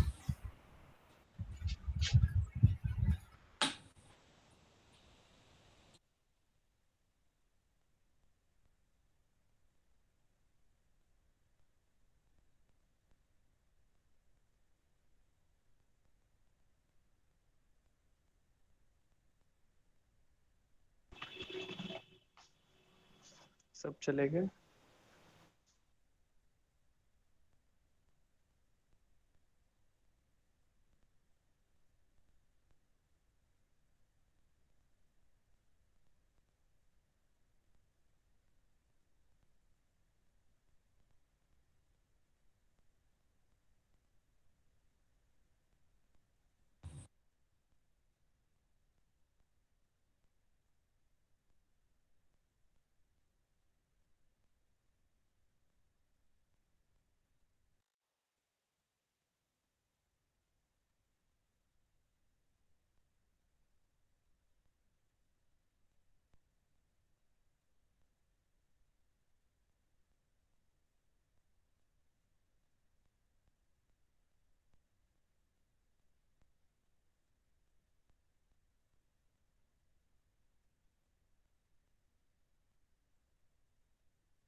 When are we starting the debate?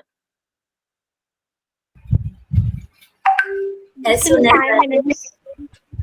as soon as our judges will join, we will start with it. Okay. Cool. Right.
A very good evening, everyone.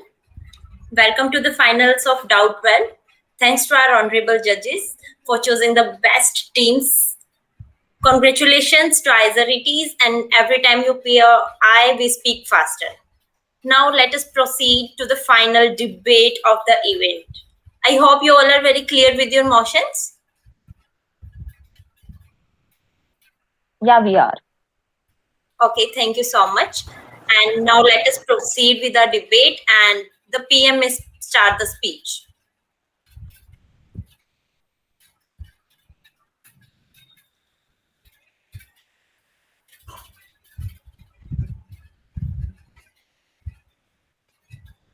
Yeah, am I audible and visible? Yes, you are. You may start with your speech, please. Yeah, I'll start in 3, 2, and 1.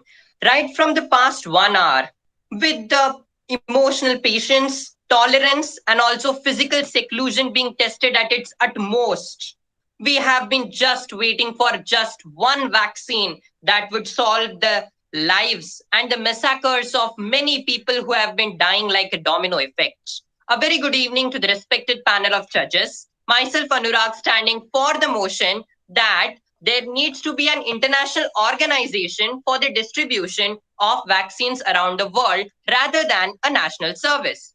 First of all, it is the question of the hour that when each and every one of us would get vaccinated. We all know that there have been n number of vaccines in the market, mostly like Covaxin, Covishield, Sputnik, and many more of that. But I would like to raise a question to each and everyone present over here, and also to my worthy opponents, that do the national institutions know what the selection of an appropriate vaccine is?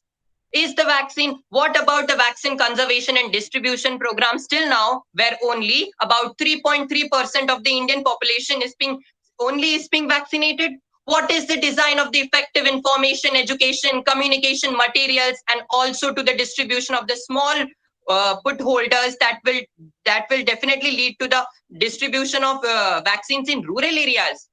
According to a recent research done by the WHO of our country, which clearly states that only 2 million vaccine shots have been done globally, which accounts for only 3% of the world that has been vaccinated, and nearly 97% of the vaccine people have to be vaccinated, which is a far too expansive populace to tackle.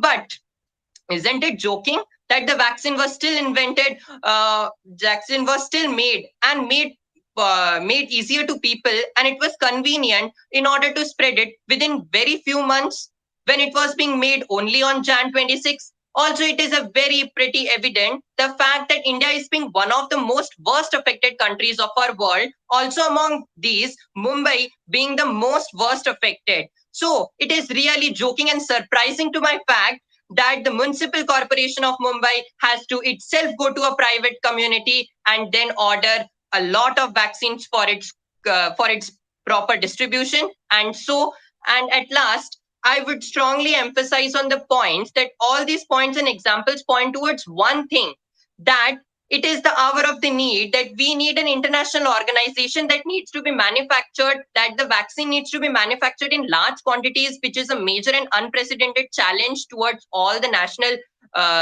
institutions. And thus, I rest my case. Thank you.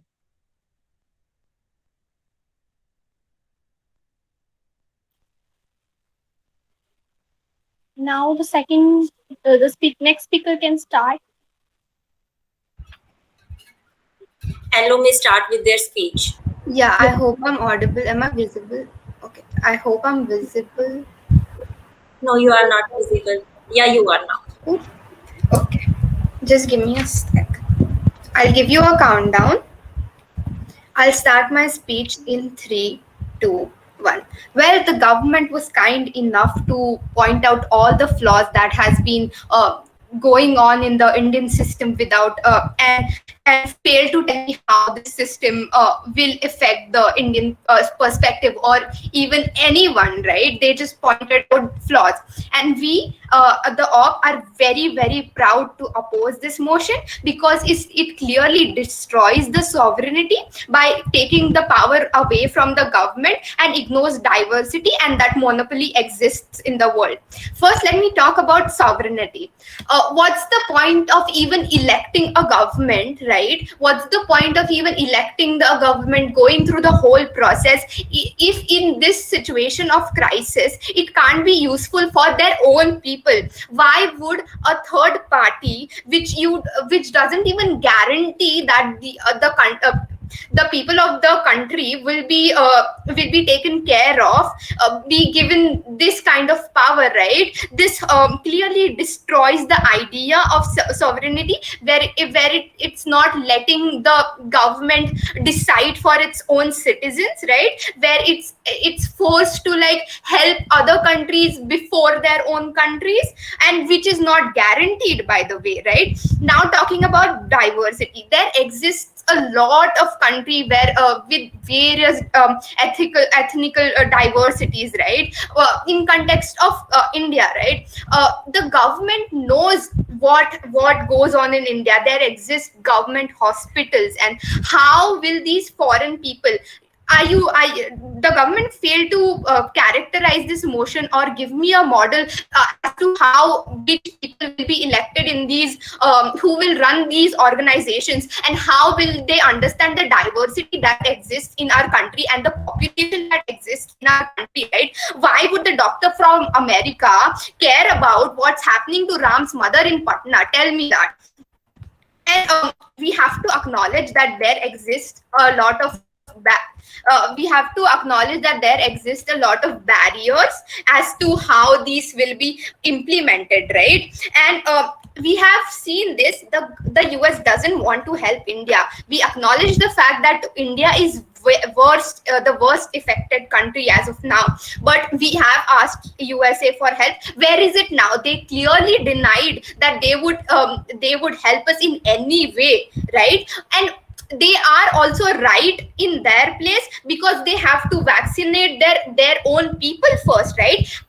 Countries should look out for themselves first, and if they have access, which I don't believe, by the statistics given by the government themselves, that not a lot of people, only a few percentage of people have been vaccinated. So we believe that the harms that will the benefits of its own government controlling the vaccine supply would be more beneficial as to the other organization, and I'm very proud to oppose. Thank you.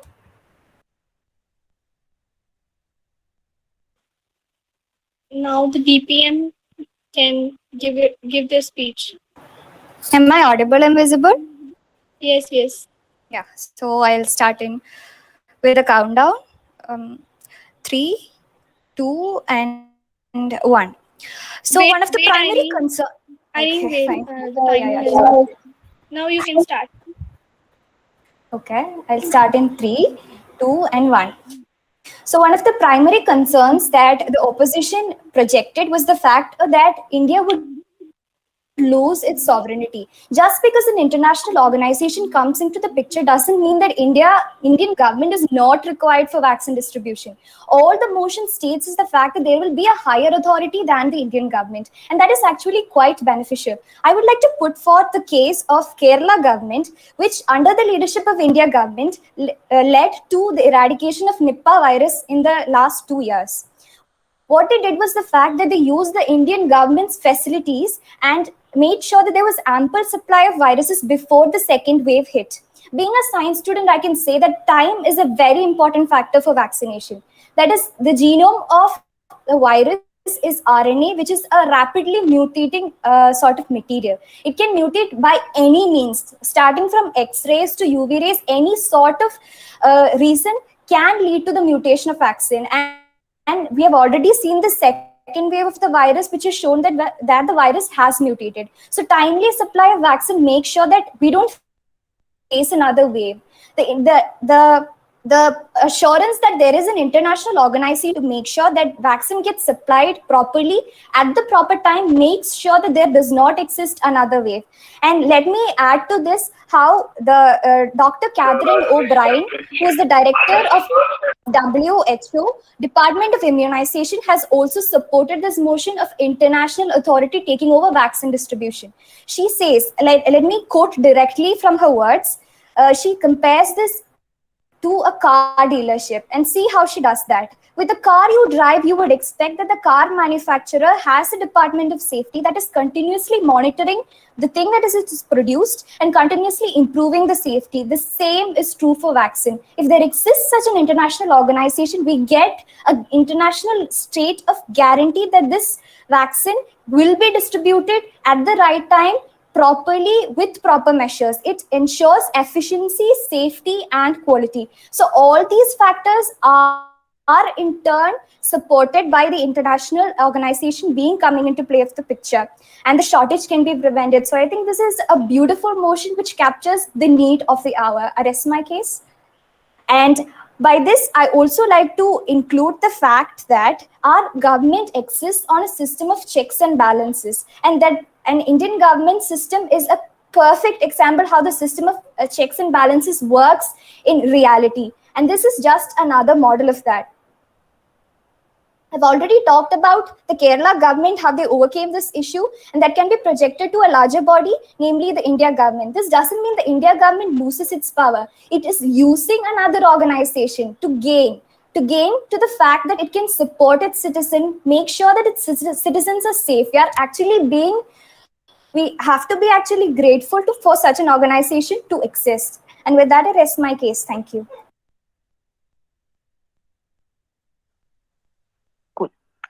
I'll start my speech in 3, 2, 1. Understand, panel, what happened in this debate is they're coming up and telling me that there will be an international organization which will help all the countries, right? The international organization cannot go and help all the countries throughout the world. There are 200, approx 200 countries. One person cannot name 200 countries, and they ensure that the vaccines will be provided in all the countries throughout the world. That is fairly impractical and impossible.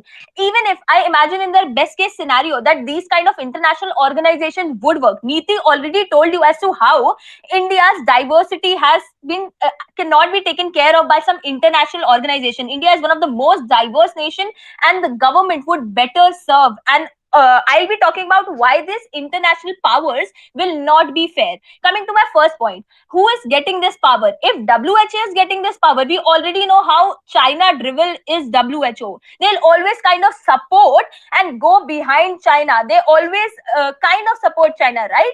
And if the proposition comes up and tells me that no, there is another organization that we are proposing that is not WHO. Tell me, where are the funds of organization come from? Some developed countries, right? If we create an international organization, we'll always have monopoly of some countries, the developed countries who are funding in them. Countries like US, countries like China, who gonna fund them, right? They will be always very much influential in the decision that has been taken by the organization itself. This will create indiscriminatory nation. We already know China has a great power and great influence into organizations, right? And that is why India doesn't stand in UN, because China every time goes and vetoes the presence of India. This will keep on happening in such situations as well, where we cannot afford that, because lives are people are dying. India is one of the worst affected country. We cannot have an assumption that the international organization would work fine. Secondly, how nationalist feelings never die, panel. America would not come up when America is hit by coronavirus itself. They'll not come up and say that, okay, take our Pfizer vaccine and provide it in the world in an equitable manner. These kind of country will not go and provide their vaccines, and we already have shortage of vaccines, right? So these countries may want to back out, and this will leave countries which are underprivileged like India in a worse off situation, right? When the major countries who are promoting and producing these vaccines back out of that. The PM mentioned that the world population, only 3% population has been vaccinated. But I don't understand how creating an international organization will increase the vaccine shot. there will be still 3% population only vaccinated, because it will not gonna create increase in the vaccine shot. The vaccine is gonna remain the same. Hence, I say that this model will not work because of not understanding the at the national level, not understanding the diversity at the international level, some discrimination that is been present, like I already told. Hence, very, very proud to oppose. Okay, now for the question answer round, the opponent team can ask the question to the government. Okay, fine. The government mentioned that there exists a system of checks and balances even in India, but they did not mention that how this system will be implied in their model, creating a different organization who will do the checks and balances. And like my partner said, that there exist monopolies, and these developed countries will have a veto power according to the funds. How will the checks and balances will exist? Yeah, I like to answer that question by stating the fact that when they have an authority to look over them, they naturally become cautious of the steps they take. They make sure that they're perfect because they have to answer to an authority. When that authority is not there, naturally there is case for corruption, there is case for miscalculation, and there is case for error in each and every step of vaccine preparation and distribution. And with an authority, we can assure the fact that this happens properly. And the very fact that you're cornering everything to superpowers just simply proves our point that such a system is possible. Okay, my next question. If you are providing an international organization and then you say that international organization will help the countries, right? Do you like want to ignore the fact that these international organizations are driven by the people who maximum fund that? That is the China or maybe US or anybody else. These nations will have that kind of influence. How do you tackle that? First of all, I would like to say, yeah, I didn't go forward. She's stuck. I think her network is like to poor. project. Go ahead.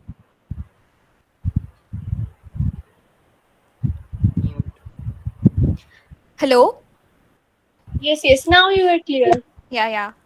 So how would you explain the working of UN then? How would you explain the working of WHO then? These very organizations have proven that such international organizations are possible. By alluding to the fact that it is not possible, you're actually questioning the integrity of such organizations which already exist. Yes, we are. There is UN and there is a few exceptions now. exist. Just a second. I would like to obviously add to her point that our respected health minister Harshvardhan, which plays a very important role in WHO also, he has been aiming to inoculate 300 million. Guys, the time is over. Can I complete my answer? Now, the government side can ask the question. Okay. So, my word. Actually, we have to take care of the time. Yeah. My worthy opponents has been very stressing on the point of sovereignty, and I really don't know what kind of sovereignty do you really feel that where there have been 2 vaccines, still our government is being not sure of which vaccine we have is correct. Secondly, there has been no correct pro forma for what is the level of distribution. At few days back, the vaccination had been stopped. Many of the people are doing it with corruption and many more things. What kind of sovereignty is that? And moreover, do you really think that if our government would have been sovereign enough, we would have been facing 3.54 lakhs deaths in India till now? I got the question you're taking up to. So basically, listen, you mentioned the facts, right? Is the vaccine supply going to increase, right? Even if the government of India, whose sole purpose is to serve the Indian people, is failing to do so, what will the American people or the international organization do for the Indian people? Just think about that.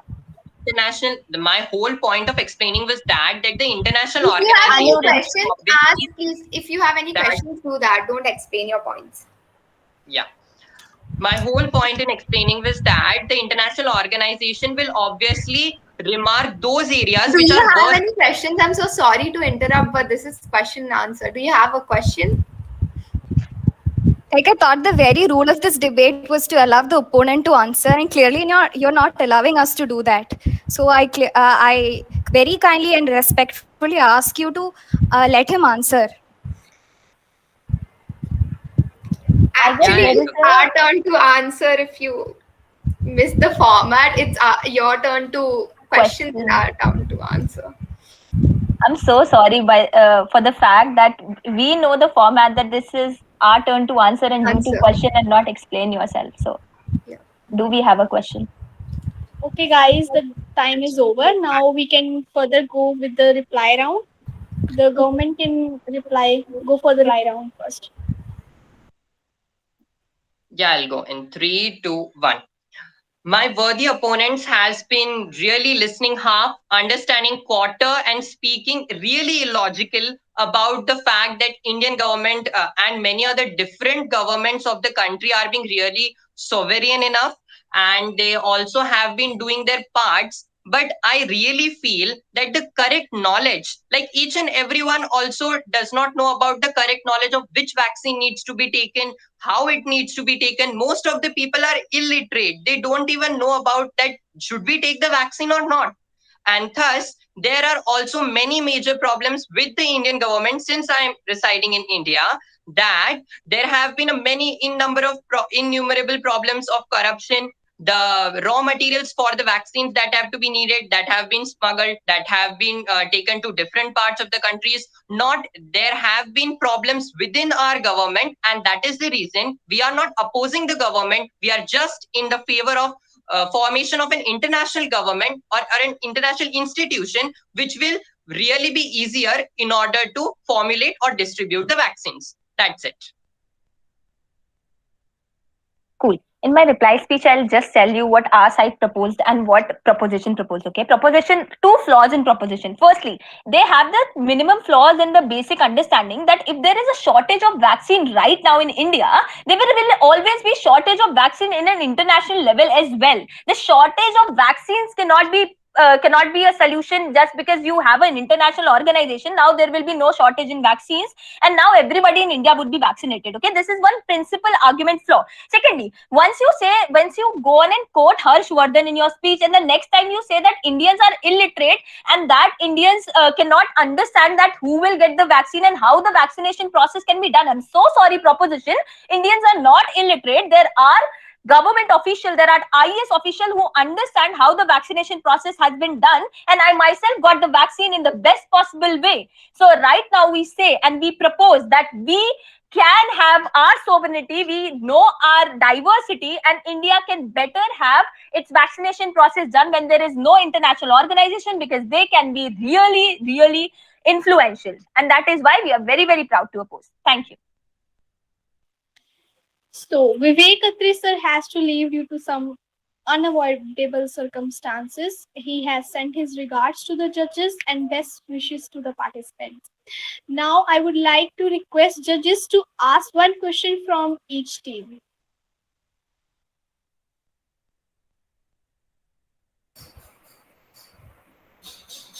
See, I want to ask, can you hear me? Yeah, yes, sir. Just introspect and see how did the world grapple with pandemics earlier? How did we fight other big pandemics and other diseases? And you will get the answer how we need to fight corona. Anyone, how did we fight other diseases earlier?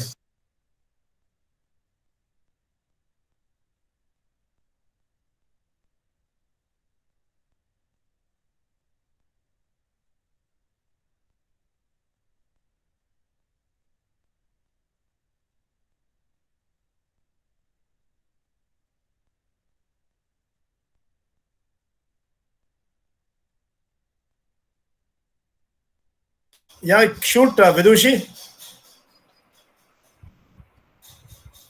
I guess like the world cooperation is anyway needed. Just for the sake of the motion, I am there to oppose. So I'll put up relevant fact. But when in 1919 the Spanish flu was there, the world itself came together and promoted it.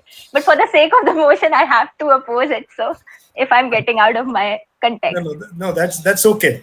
But when you are debating an issue like this, somewhere you must make reference to previous this thing. But finally, world does cooperate. But you take care of your people first, and then you start the cooperation. Yeah. So therefore, the relevance of this agencies like WHO and UN and all is very, very important.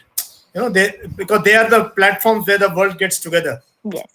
Same is with other economic cooperative organizations also, like IMF and other World Bank and all. They all join together because you need somebody on top to give the leadership and the policy and directions. That is how UN regulations at sea, on combat, in trade and all have come about because of international cooperation. But here somehow this time this was lacking when fight Corona was going on. Otherwise, good.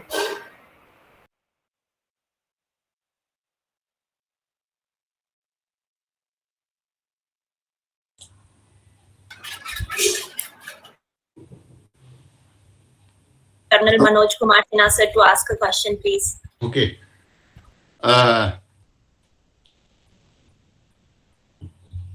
As sir told, have we analyzed as to how we fared in the previous attempts? Only one thing is that how do you think, like, if we which organization in this world do you think is capable of actually ensuring an equitable distribution all over the country, all over the world, to each city, each and every country? And given the fact that there are vested interests, right? There are some things which probably cannot be spoken here. Is that you know that the pharma industry today is probably, if not already overtaken, soon it is going to overtake the food industry in the world, right? So that is the kind of money that is involved, right? There are rumors again, as I told you, it can't even be spoken, that probably it is because of the vaccine marketing to be done that the pandemic has been imposed on us. Right? So with that kind of a scenario, I would ask all those people like who want to say, actually before that I want to ask the organization, safety, who decided that who will speak for and against? Is their own choice or was it given by you? Given. It was given. Yes, sir, it was No given. personal opinions here. No personal opinions. Debate on what we get. So no, you chose, I mean to say you chose this. No. We just get the motion and get the side, and then we get 20 minutes to prepare, and then we go on. So then it was really slightly unfair on this. Like the previous two topics were actually 50-50 kind of, if not 50-50, they were 45-55 kind of a thing. This was slightly unfair because, to think of, speak for an international organization and to prove that it will work. Slightly kind of, it is going to be very, very tough. To that extent, I have my sympathies with those who actually made to speak that an international organization can do justice. So it's all, the world is seeing how much of justice they can be doing for so long. So from that point of view, how do you, all those people who an organization can do it, and which organization do you think can actually do justice? If I had to speak for this motion in this particular circumstance, if I really had to go in and speak, I would firstly talk about that how these countries, smaller countries, are not so much capable, that how these countries who are backward, that African Union, some milker, they are coming up and giving the bids about it. So everybody has that incentive of coming together and giving the bid. So why not come in general together and give these kind of bids? Then secondly, I would also talk about that how in this particular situation international organizations can work, because there will be always a check of balance, because this situation is pandemic and it's for humanitarian reasons. Everybody will have that kind of heart, or maybe will have that kind of check in their minds, that they will equally go on and distribute to everybody, right? And the distribution would be done for the sake of the motion. If I can bring a policy into it, we would talk about that how distribution can be done by A, who is the worst affected country. Like for example, India is the worst affected country,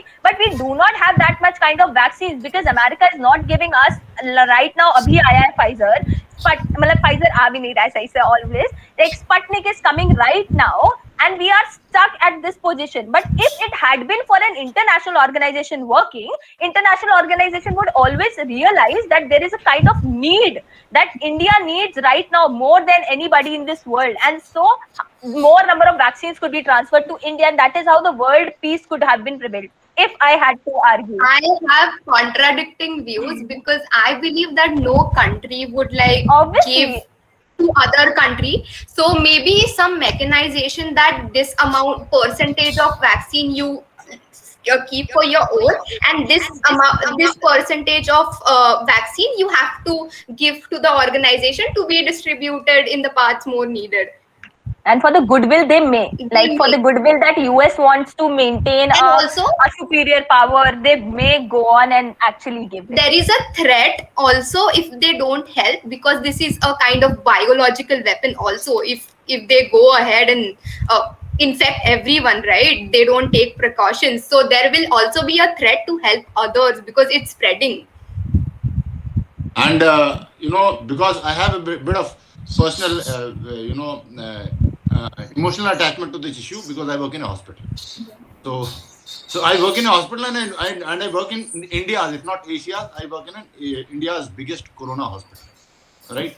So just in case you saw my introduction that Chipti had given, that last year when the pandemic happened, I am no medico, but last year when the moment the pandemic happened and I was watching the people fighting it on the police and the health officials on the screen, it just struck me, am I going to be watching this entire battle happening on screen, or can I do something?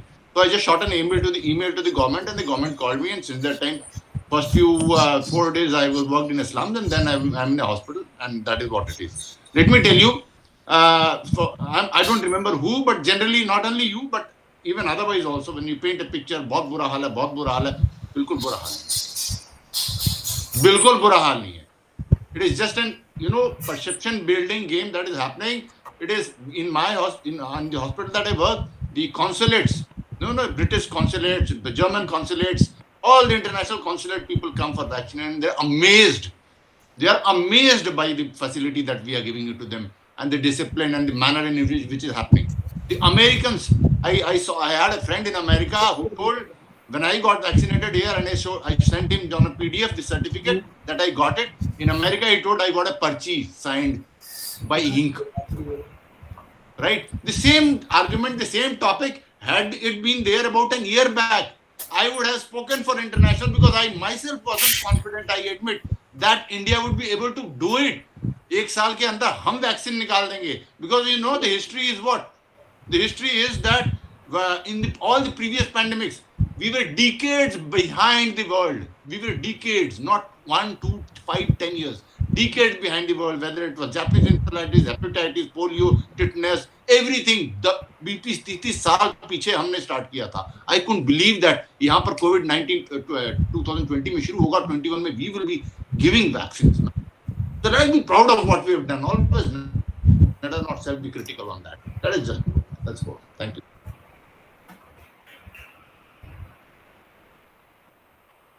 I think I'll just say this. I think it's a mixed bag. And it's very important to realize the gravity and the reality. If you just keep patting ourselves, then we will draw wrong lessons from this pandemic. The second wave, I've not seen frontline aircrafts used for bringing oxygen tankers. It was a horrific sight, and the way people have, it has actually brought us to our knees, our health infrastructure, and made us take a call कि यार देश को आगे लेके जाना है तो health में क्या करोगे आप? Our PHCs, our village level, we are okay. Some hospitals okay, and some people yes, but in rural areas and in central India, in UP, in Bihar, and in Haryana, and many places I've seen, Delhi, the situation was very, very bad. I think all of us have lost somebody dear once, and many times we were looking at newspaper to see who has gone. And many young people went, very physically fit young people, for want of oxygen, not for the disease, for want of oxygen. And our entire policy, let me be very candid with you, was absolutely flawed. And we took such a beating in second wave. Now we are importing, and we were trying to give it as a vaccine diplomacy. In fact, I wrote an article on vaccine. We were so proud. हम सब देशों को भेज रहे थे, and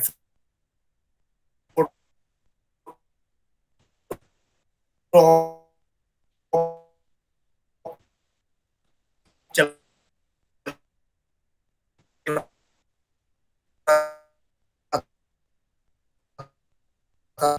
terms and conditions of the vaccine policy. That is one part.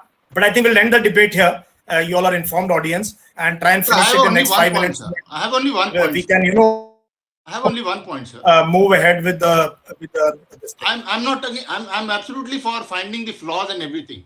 But just as soldiers, you and me know, sir, when the war is on, and once let the war be over, then we can start court-martialing who did what wrong. But in the middle of the war, if you start demoralizing people, I've seen doctors quitting, specialist doctor quitting because of the negative propaganda that was happening. So we didn't know. Manoj, we can't get into this.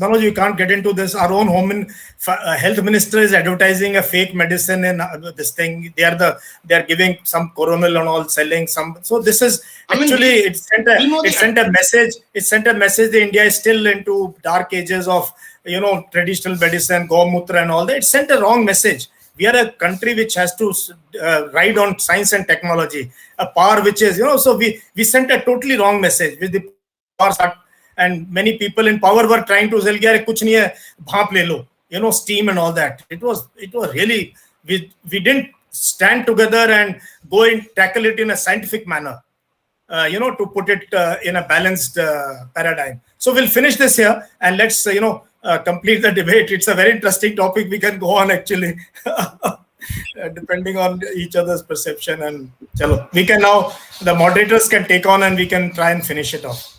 Thank you so much, sir, for your valuable words. Since my mom is a health worker, so I can relate all to it in my personal life also. Thank you so much, sir, again. And results will be announced during our closing ceremony on Insta Live on 19th June. So we will take the results from our judges and after this meet ends. And also the huge thanks to all the teams for participating in DOUBTDWELL and making the national competition a huge success. Also thanks to our viewers for being there till the very end. And please subscribe to our YouTube channel and follow us on Instagram for further updates. And at the end, I would just like to say, be selfish, be Indian. Jai Hind. I would like to thank both. Very good. It was very good. I wanted to say, Niti, the last time your backdrop was very good. And suddenly you went, and I saw this book, Sapiens, behind. Yeah. One of my favorite books. And suddenly, so this is also part of your, when you are taking part in a debate on a platform like this, so read Sapiens, I know, and follow this guy, Yuval Noah Harari, and follow what he is. Chalo, thank you, great. And I have a YouTube channel on leadership.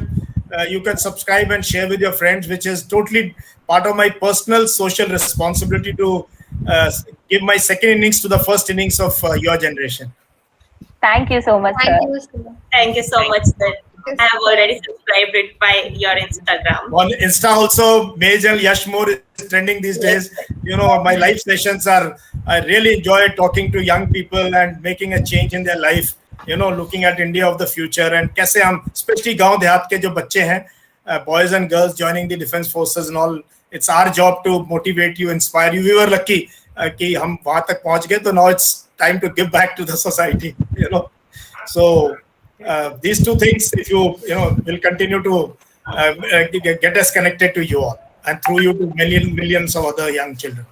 It was great learning from both of you. Like, having different opinions in life is the best thing that we can get from a debate, taking views and points. Absolutely. I would really like to thank you people for being there. Thank you so much. Thank you. Thank you so much. Thank you so much, sir. Thank you, sir.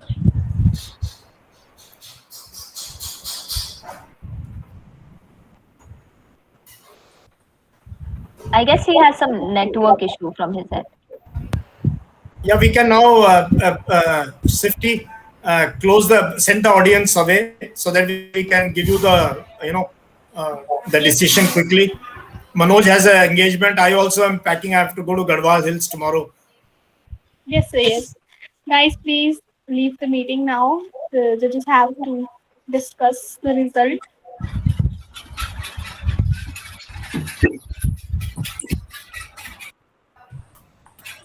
Sir, you may discuss it now. They've left? Yes, sir. So Manoj, you tell me who you felt. I think this time it was quite clear. I felt, sir, Vidushi again, like of all the speakers that you've spoken, Vidushi has always been the... Vidushi and Niti, I think this time the difference was much stark than the last one also. Yes, they are. Because this Anurag was a little weakling in their team. I think so. He needs to work. Iren is okay, but today she's at par with these three: Vidushi, Niti, Bhaskar, and Iren. They're at par, all three of them. Yes, but Iren sir actually fell short of. She was trying to finish in 2.5 minutes only. But she was not that prepared. Yeah, compared to last time. Last time she did better. Then she realized that 30 seconds are left. Then she started speaking again. Excuse me, sir. Sir, I would just request you. Sorry to interrupt you, and I request you to discuss the results on WhatsApp since it's a live stream, so students can see it. Okay. We'll send you the WhatsApp. Thank you so much. Thank you so much. Right. Okay. Please help me be Indian. Thank you so much, sir. Thank you. Right.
Excuse me, sir. Sir, you may leave the meeting here and Okay. Sorry. Let me leave. Okay. Thank you so much, sir.